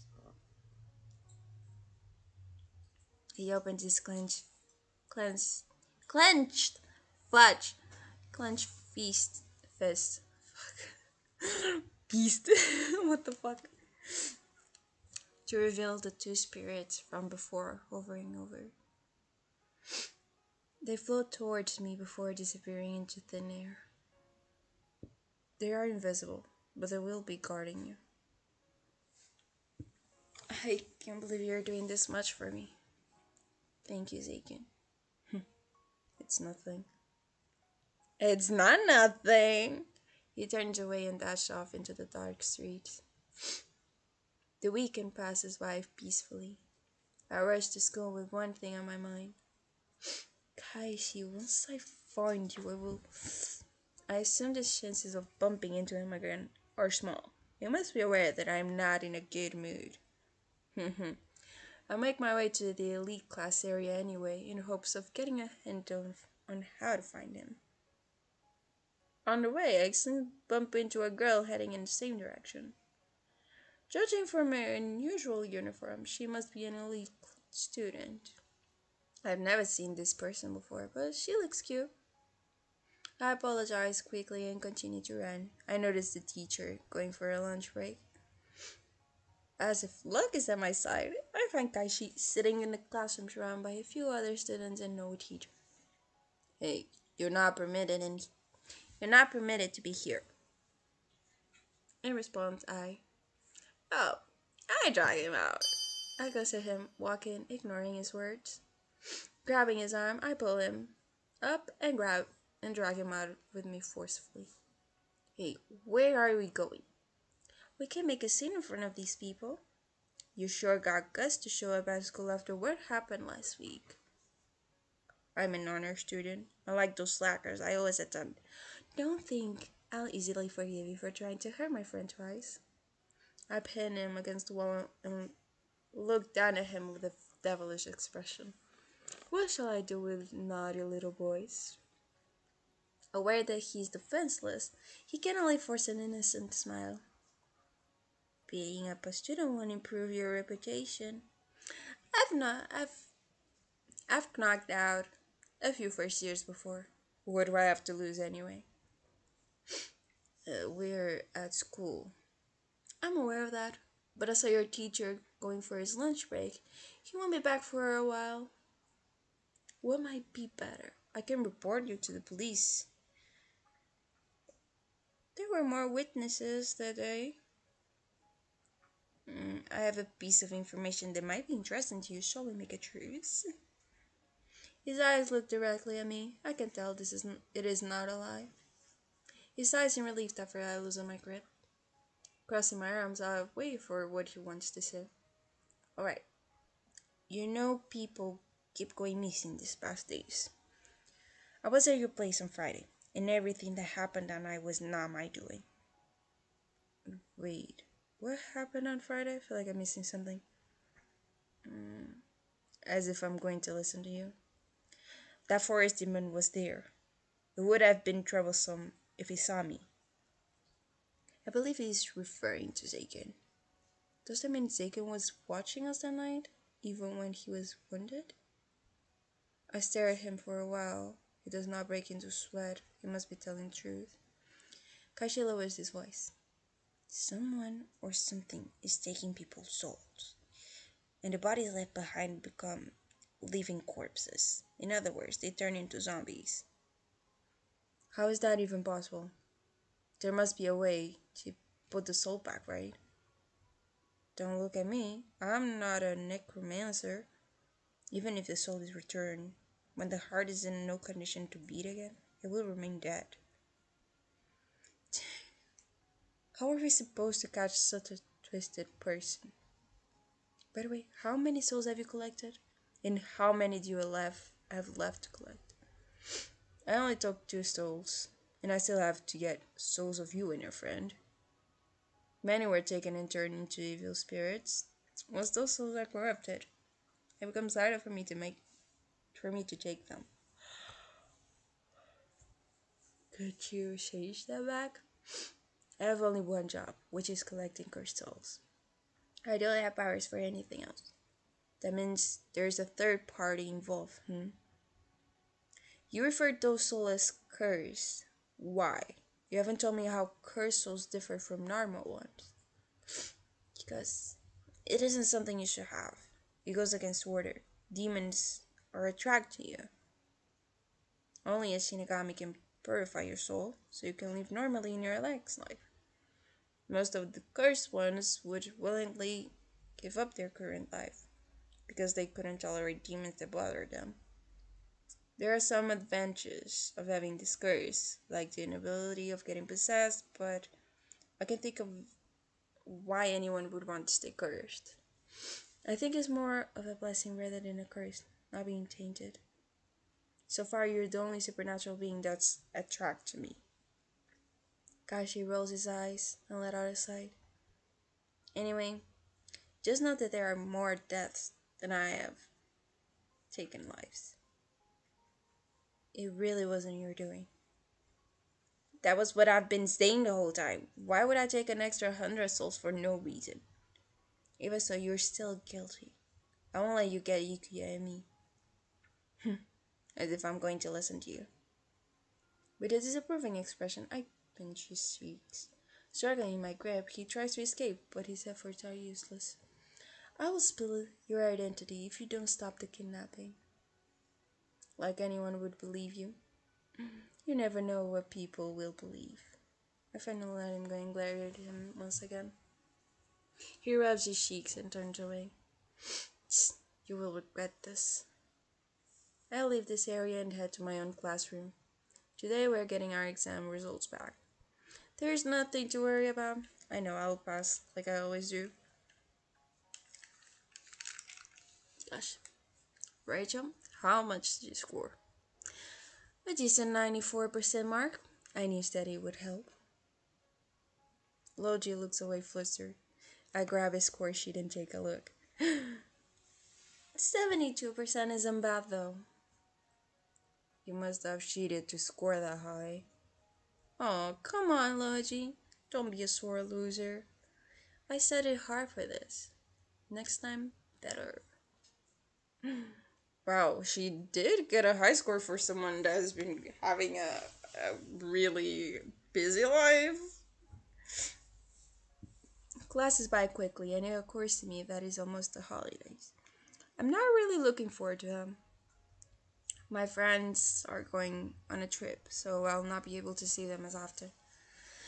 I do my best to pay attention during math, but my focus shifts to 2 classmates whispering to each other. I start the exorcist training this week. It's going to be so awesome. I'm going to expel evil spirits and maybe even the forest demon. After we drive all of them away, the disappearance will finally stop so we can live in peace. It sounds like a waste of time. I'm serious, the demon is the cause of all this chaos. There will be a ceremony at the shrine on Saturday. You should join me. Together we will expel the demon. That is too unrealistic for students to do. Exorcisms are not in my league anyway. Even if you're not going to join as a trainee, you can come. Watch me. You'll experience something awesome. Normally people won't get this chance. You're like we're friends. Fine, fine, I have nothing on my schedule anyway. This is bad. Zakon hasn't done anything wrong yet. Everyone thinks he's evil. I have to tell him about what they are planning. A few days later. I have not seen Kashi since that day. I expected him to come after me again, but it seems like he's behaving himself after my warning. Ikuya has also been looking fine and attending class regularly. Zaken has been on my mind for the past few days. I keep worrying if he was discovered or something happened to him. I tried to visit the forest, but there were too many investigators on standby, making it impossible to find an opening to slip through. After class, I head to the library to borrow a few books with Iki and Loji. While I'm here, I decide to research more about the demon. It is not surprising that the library has many books about it. I take every book related to the temples. Night at the Temple, a comedy horror series about a regular priest whose life changes forever after he accidentally finds the stone deity statues walking around when the moon rises. There are even fictional stories about him. Not exactly what I'm looking for, but I wasn't aware of how popular the theme is. Hey Rachel, did I tell you they've already caught one of the murderers? What? Really? The traces led us to the abandoned mansions, where we found him dead. We initially assumed that it was a suicide, but there were signs of struggle, so he was probably killed. We have yet to identify him, but he is our age. A student was responsible for all the cruel killing. Was there anything odd about him? What do you mean? Well, I was kidnapped. Maybe it's the same person. Have your memories returned, Nikuya? I've been doing my best to remember what happened. I think he's strong enough to do it. No, I'm sure the real culprit is out there somewhere. I think Rachel is right. The killer we found was actually acting individually. It's obvious when you look at the killing methods. Lochi, what will the cops do if the culprit, I don't know, happens to be supernatural? I don't know. It has never happened. Besides, are there even supernaturals in this village? Yes. Yes. How are you two so sure? Especially you, Rachel. Tell me what the skeptic has experienced. What I'm about to tell you may sound ridiculous, but I'm giving it a try anyway. I was kidnapped by a Shinigami, and a demon came to my rescue. He also saved me multiple times when I was on the verge of death. There are many rumors going on about him, but barely of any of them are true. Him? Are you sure he was a demon? The real forest demon was sealed away. He is just a relative of ours. I saw with my own eyes when he transformed into a demon. A lot of blame is being put on him, even though he has nothing to do with it. Are you referring to the Christmas hair man who saved me? Yeah, he is the current forest demon. Well, I knew there was something mysterious about him. Never thought he was hiding this. After what you told us, it makes sense now. I feel bad for what he's going through. Rumors are one thing, but the people that keep them going are something else. You're right, Ikuya. With glance at Loji, he seems to be deep in thought. Would he believe us? He is the only one who has not experienced anything strange so far. Alright, I'll give you guys the benefit of the doubt. I mean, even Ikuya trusts this demon when she was so scared of him in the beginning. Anyway, he seems the remaining murderer. is hiding behind the forest demon rumors and feeding off the attention. The fact of the matter is, the murders are still ongoing, and we haven't even identified all of the predators yet. I'm in with you on this. I'm embarrassed to say that the cops haven't been able to make much progress. They have been working hard, yet the number of victims continuing to increase. At some point, they have even questioned if there was a mole in the team slowing down the investigation, and they had to keep track of each investigator. It was not the case, obviously. But Logi, the team did make progress. If you weren't for the private cars, I think more victims will fall. I understand your frustration, but please don't blame yourself. Ikuya swings an arm around Logi's shoulder and gives him a reassuring smile. Logi nods slowly in response and rubs his neck. I know he has been working very hard to solve the case as well. You should have at least a few leads after all the investigating you've been doing. Well, I asked Ikuya to help with reporting suspicious people. I think you should tell Rachel, since you experienced it firsthand. I saw someone walking on a wall, like he just defied gravity and walked straight up like it was nothing. Are you sure you didn't just dream it? It was early evening and I was on my way home when I saw it. I think the person was chasing someone. Your story makes the situation even more creepy. Walking on walls can definitely help hide your tracks.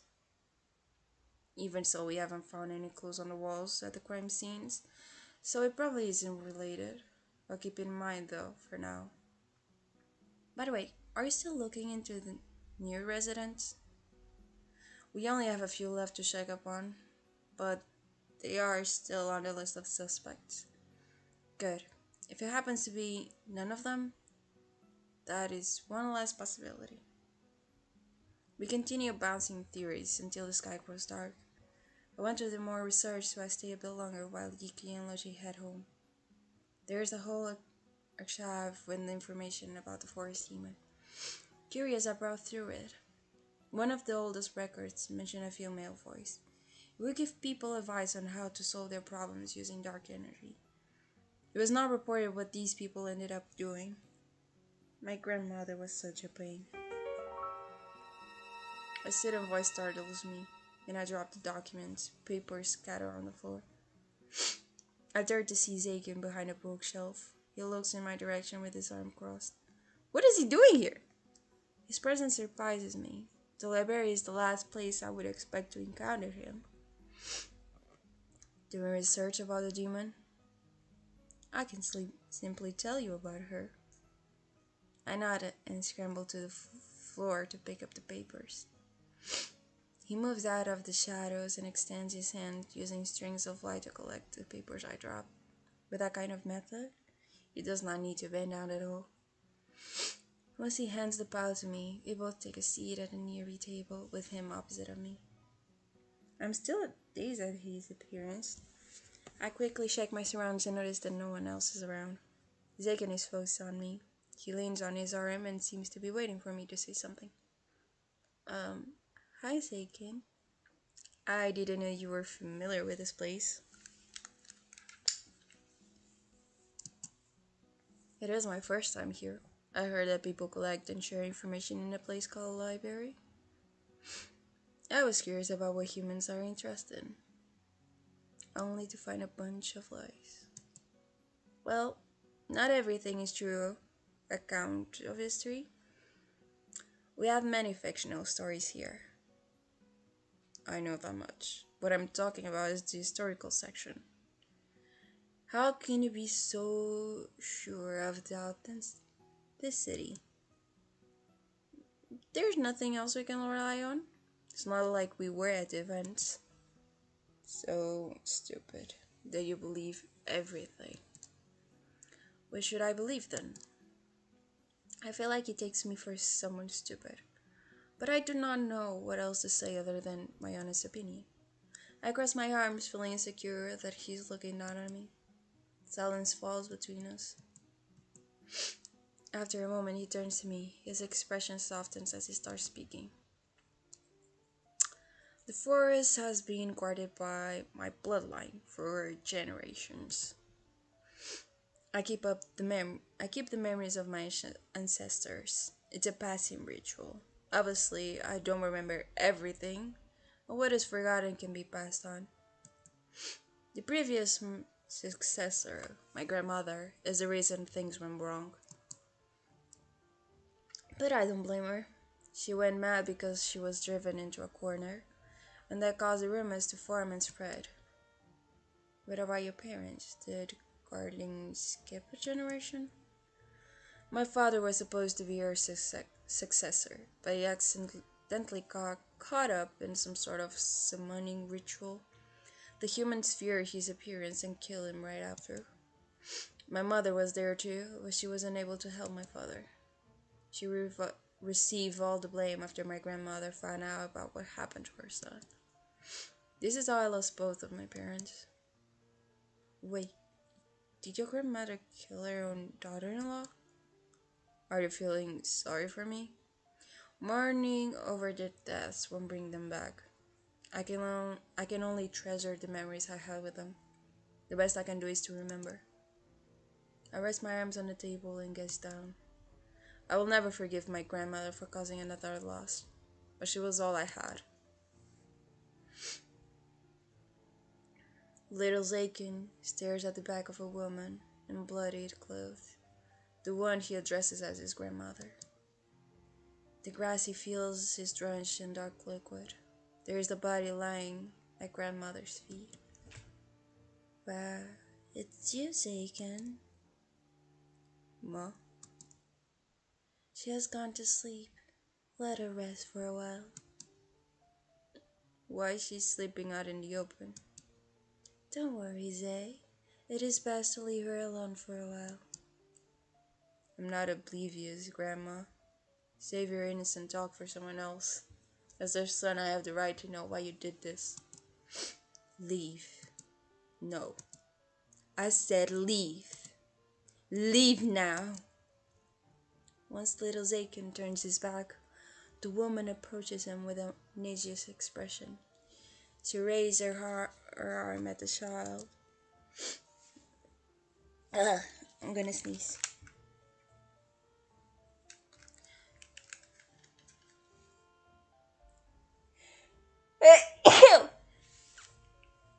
Knowing she's up to something, Zakin turns around just then. The woman wraps her arms around me. Your mother betrayed my son. I had to do this. Forgive me for what I've done. Zay, you're still so young.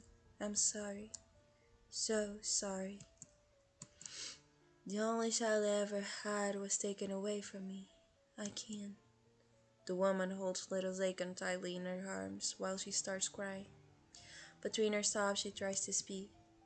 You're the only relative I have left. I will take care of you and raise you like my own son. I wanted to pass the duty as a forest guardian to someone in my bloodline, but grandmother clutches the child so hard that her nails dig into his shoulders. Little Zakin keeps himself still. Even if when it starts bleeding, seeing his grandmother like this, he places his hand on top of hers. I will be alright, Grandma. You will be alright. I'm stunned after Zakin shares the memory. I can barely comprehend how he must have felt during that moment. Zakin. It happened a long time ago. At that time, I didn't understand what was going on, but I have a different opinion now. The incident. Is that how your grandmother changed your view of humans? Not really. Why else would she kill my mother first instead of going straight for the village? She wasn't pleased by the incident, of course, but she left them alone for the most part. However, other demons started to appear in the village. They killed and ate a ton of spirits living in the forest. Grandmother couldn't deal with them all by herself, so she asked the villagers for help. She reluctantly passed blessings onto them, granting powers. They helped, but then turned against her a while after. Meanwhile, other demons influenced the villagers. She wasn't the only one using this card. She had to deal with both demons and the villagers. So, being alone, she saw for power. In the end, she was sealed away and died, still holding on to her beliefs. I'm speechless after listening to his story. The puzzle is slowly coming together in my head. However, since this is Aiken's retelling of the events, some pieces are still missing. He's Aiken. Thank you for telling me this. It's the past. No one is bothered with it anymore. But it left marks that continue to this day. Your grandmother's mistake of trusting the wrong people may have influenced you, but you choose your own path. I'm not in a place to say, considering how people treated you, but I hope you will see a different light. Zaken shifts his gaze to me at my last words. He seems to be thinking, but finally snorts and stays in silence. Shortly later, the library closed. Zaken walks me home. It appears he's going in the same direction too. I give him a grateful smile for parting ways. A few days pass by eventually. I go to class as usual, but I cannot get Zaken's story out of my head. On my way back from the canteen, I hear a conversation between my teacher and a woman.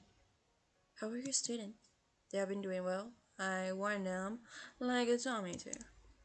Such event never happened in this village before. How dangerous is this person? I cannot reveal too much about our investigations, as it may cause misinformation to spread. But I'll say that the mystery around the disappearance and death is more complex than it seems. There may not only be one person involved. This must sound ridiculous, but we are thinking of taking those rumors about the forest demon into consideration. We believe the killer is hiding behind the demon's name, so understanding the rumors might give us a clue to their patterns. If you have anything to contribute, we gladly want to hear it. I'll be glad to help. Thinking about it, I don't know much about the negative rumors around the demon. I recall the moments of my textbook a while ago. The dark truth is never mentioned in it. My curiosity is piqued once again. I make a quick stop at the library to borrow some books about the subject, then head straight home. I try to keep my thoughts together as I browse through the books. They can tell me about his grandmother, but very little about everything else. Even though the stories are not about him specifically, I want to know what rumors he has been killing her. Many locals believe it was the result of a curse brought about to the village, and sought for a prize to drive the demon away. Their efforts were futile, and all hope seemed to be lost. One day, several blessed individual appeared. They managed to seal the demon away forever. It makes sense that the blessed people are able to fight against the demon. Are blessings passed down through generations? That would mean my ancestors sealed Zaken's grandmother away. In the legend, the demon cursed a few villagers. That part is true. This curse is passed from generation to generation, and I'm clearing the currently cursed souls before the cycle can continue. However, not everyone was at ease. Some believed.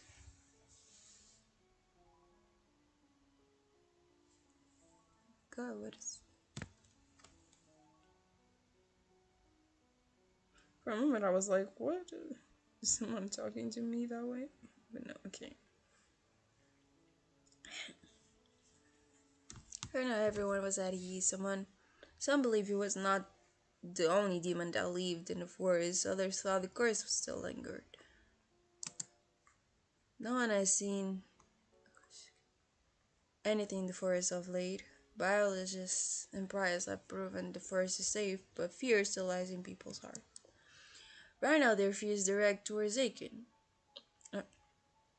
Right now, their fear is direct towards Aiken. even though he has nothing to do with his grandmother's past. He doesn't want to be involved, yet he's forced to. Is it really hopeless to convince the villagers that the current forest team is not dangerous? Suddenly I hear a noise close by. I guess might be out. My guess might be off, but it sounds like it came from the roof. Kaishi? Let me just put my computer charging.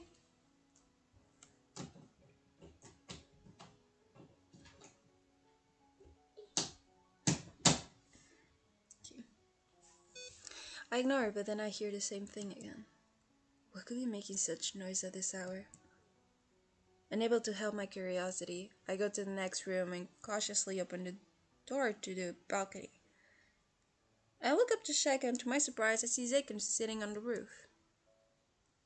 Ah, with the two friends. The marshmallow puppets randomly appear and flow towards Zaken. They seem to have missed him.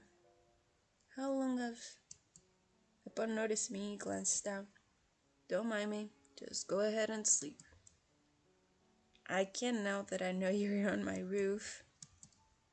There are too many investigators in the forest. I can rest easy with them crowding around the temple. This is the only place I can think of. Your neighbor is pretty quiet too. I'm only going to stay for a short while. You could have asked me, and I would have let you in. He does not reply as he stares at the sky. I follow his gaze and take in a breath. The sky looks beautiful at sunset. I wish I could sit next to him so we could watch it together. As if he hears my thoughts, he suddenly stands up and comes over to me. He reaches out his hand and helps me climb up. He guides me to where he was before, and we sit next to each other. Thank you. We watch the sky quietly. His quick, familiar movement tells me this is not the first time he sat here. It never occurred to me to look up at the roof every time I get home. I remember what Kaishi said about not taking Ikuya because someone was here. I realized why he has not returned yet. It must be because of Zeiken. He may not admit it, but I'm thankful he's guarding me. So he really kept his word when he said he would visit me. You don't like the village, yet you still came here. Yeah, I know. Though it's been a while since I wandered around. It feels different from the last time I stayed. Last time there were pariahs in every corner of the village.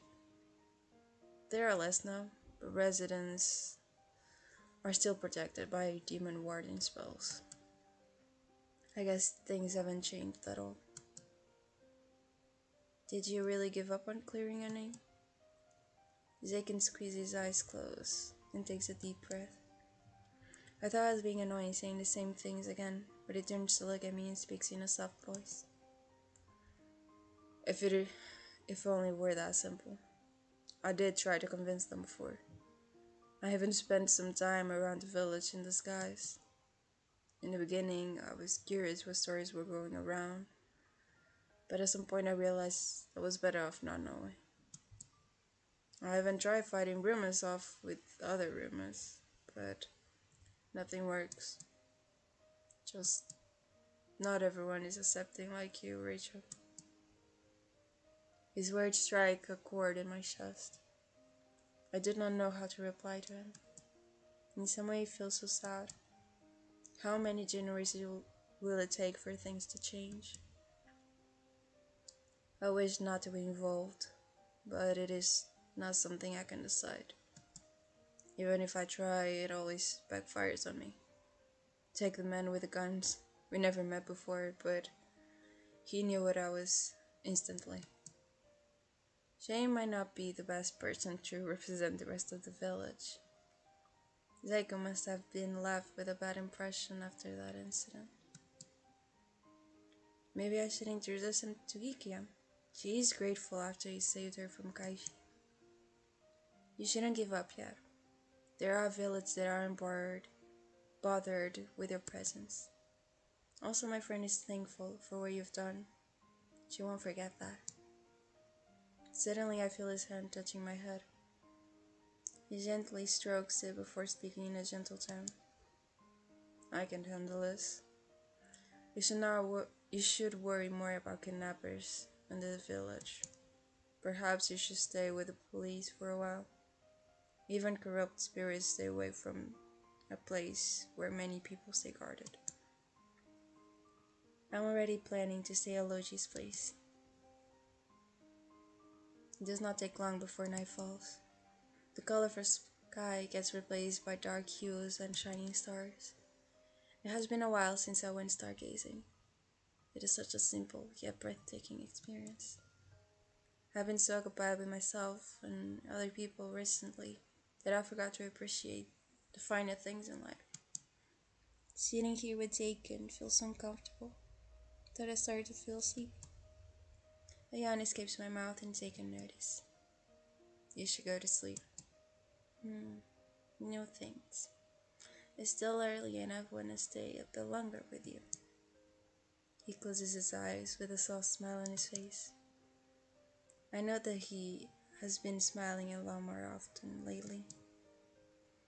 I never know what to do whenever I see him like that. You have been going to many places this past few days. You seem tired. Go to sleep. You need the rest. I won't go anywhere. He keeps insisting, so I finally give in. After he helps me get down, I go back to my room. Okay, 1 week later. Okay, so I think I'm gonna end it here.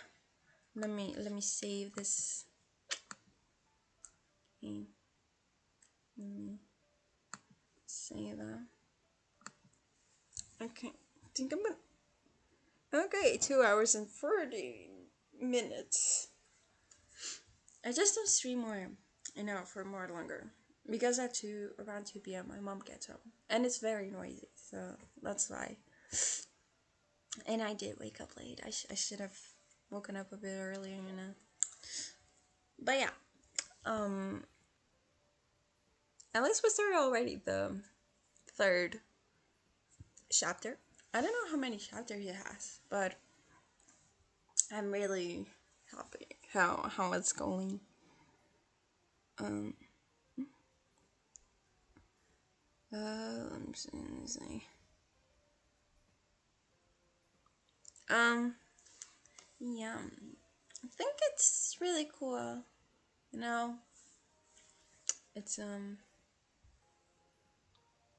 it's different. So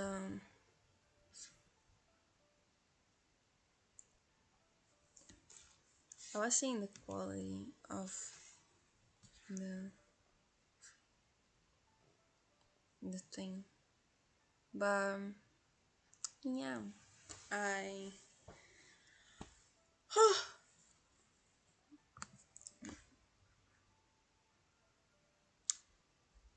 mm,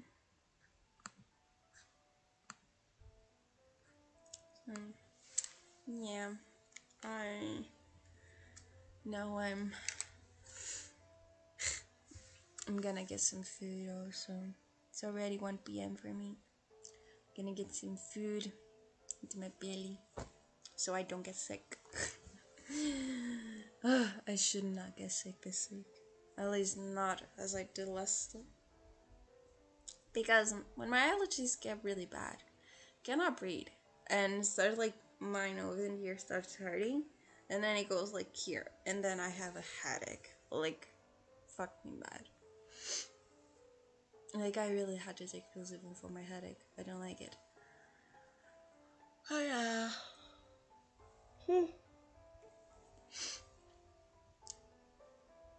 Yeah. I'm tired. But yeah, I'm gonna get some food and I have here on my tongue. Ouch. Uh, okay, so. But yeah, hopefully this week I can stream more, and hopefully I can play with my friends and show you how freaking funny it is and amazing.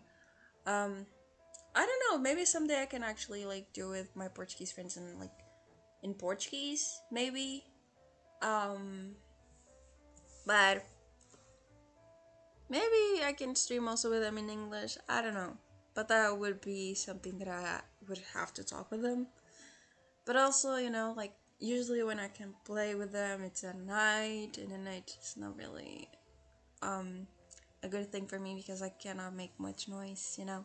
So, like for example, this is me talking normally, but with them I talk a little lower. I can talk like this, and starts getting a little lower to the stream maybe. I don't know, and I don't talk too much. Sometimes I do, sometimes I don't, but I try to like not talk like too much. I know. Never know. Never know what might happen. Um, but yeah, that's cool, I guess.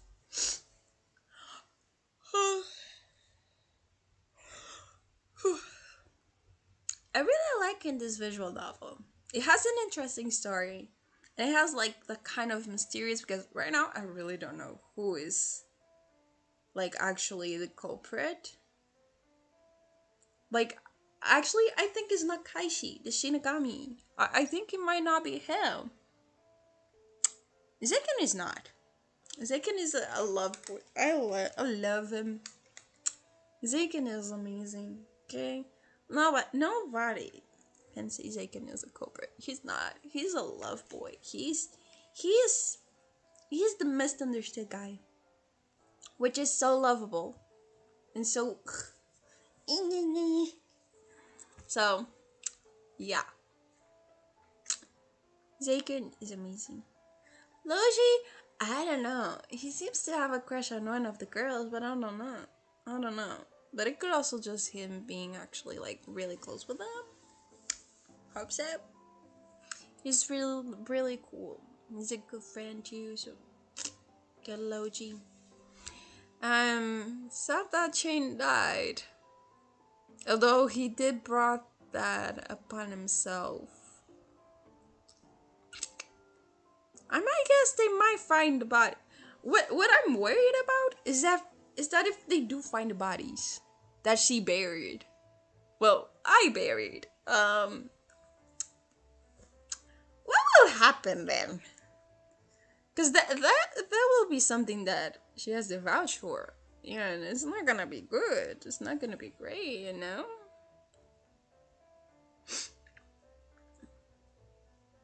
But I guess it is what it is. But yeah. Hopefully, nothing bad happens. Hopefully, please. I don't want to go to jail in there. Uh, but I'm also really, like, it was really hard, like, to see Change just dying. He be like, bye, bye world. And it was because he misunderstood the situation. And that is even worse. Like, if he didn't misunderstood the situation, maybe he would be alive. He wouldn't have fought with Jacob, and he would be alive. So, yeah. So I think we also took the good thing of um, stopping Jacob instead of Shane. Um, hopefully. I don't know.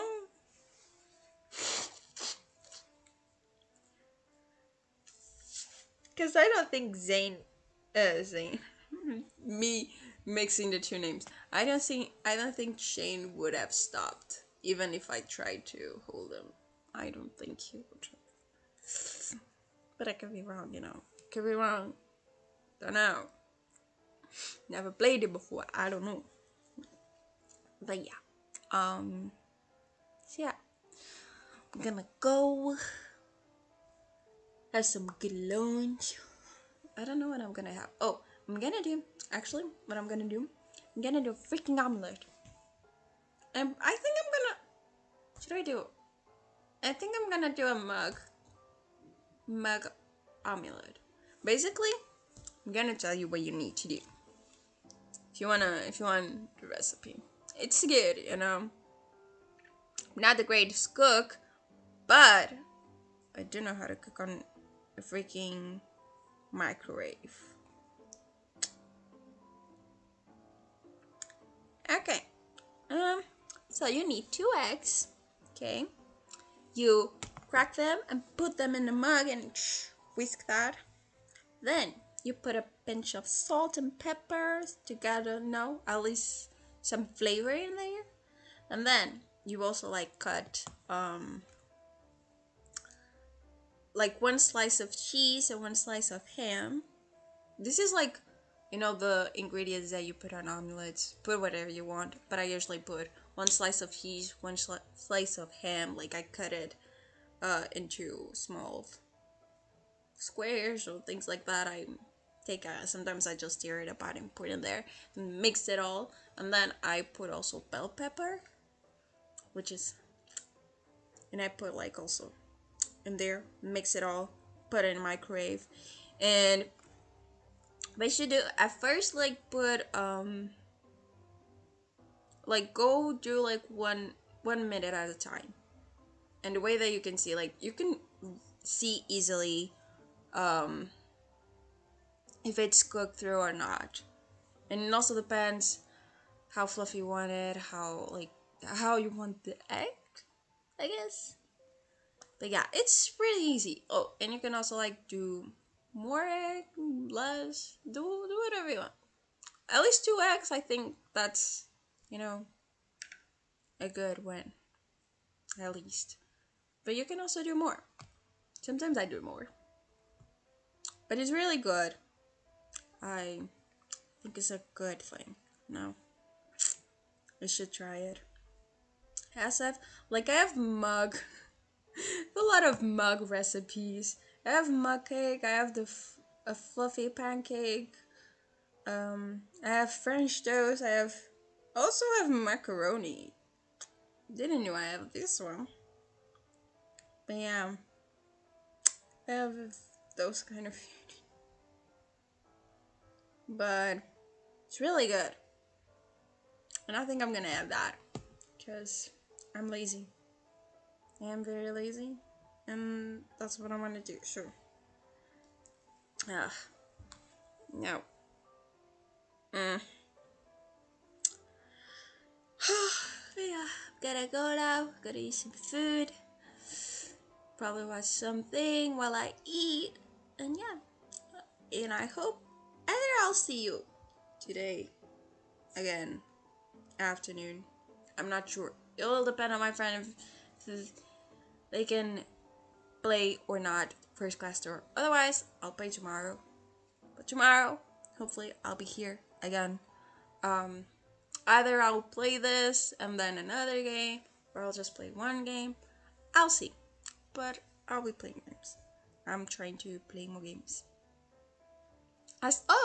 Talking about it. Now I have 4 games that I bought. I have First Class Tour, right? I have Phasmophobia, right? I also bought Friday the 13th that I still haven't played, but I should because I really wanna. And Dead by Daylight. I also bought Dead by Daylight. People made me really want to play, so I also bought that one. And then the rest, I have a lot of free games. But yeah, hopefully, once I finish this one, I will go on to another visual novel game. I'll always try to have one visual novel game playing during the week, and then I'll also have like the other ones that I can play sometimes and other times not. You know, basically like First Class Tour or like, you know, the ones that are you can play with your friends or something like that. The one that doesn't have a beginning and an end of a story, something like that. Okay, not like a visual novel. Different. I'll see. Also, people have been telling me, "Oh, try Valorant." I don't know. I don't know if I will someday, cause I'm not that good. I'm not that fast. You see, especially with guns, I don't think I am fast. If I did practice, I might be good, but I'm not sure. And I don't think people will like me to be in their team. So, I don't know about that, but I am curious. I think I should probably watch people first playing it and get the gist of it. And then I throw myself out there in the wolves, okay? Then I would throw myself out there. Because Friday the 13th, for example, Phasmophobia and First Class, I did watch people playing, so that's why I knew what I had to do. Um, Dead by Daylight, I think I watched two. I think was two. But I will, what should I say? But I will try to see more to play eventually. Yeah. It's really interesting. No. But yeah, I'm gonna go. I have to go. It's already almost 1:30 p.m. and I still haven't eaten. And if my mom gets home and I still haven't eaten, that will be a problem. Apparently, always, usually. But yeah. Well, bye bye. Bye bye bye bye bye. Bye bye bye bye bye bye.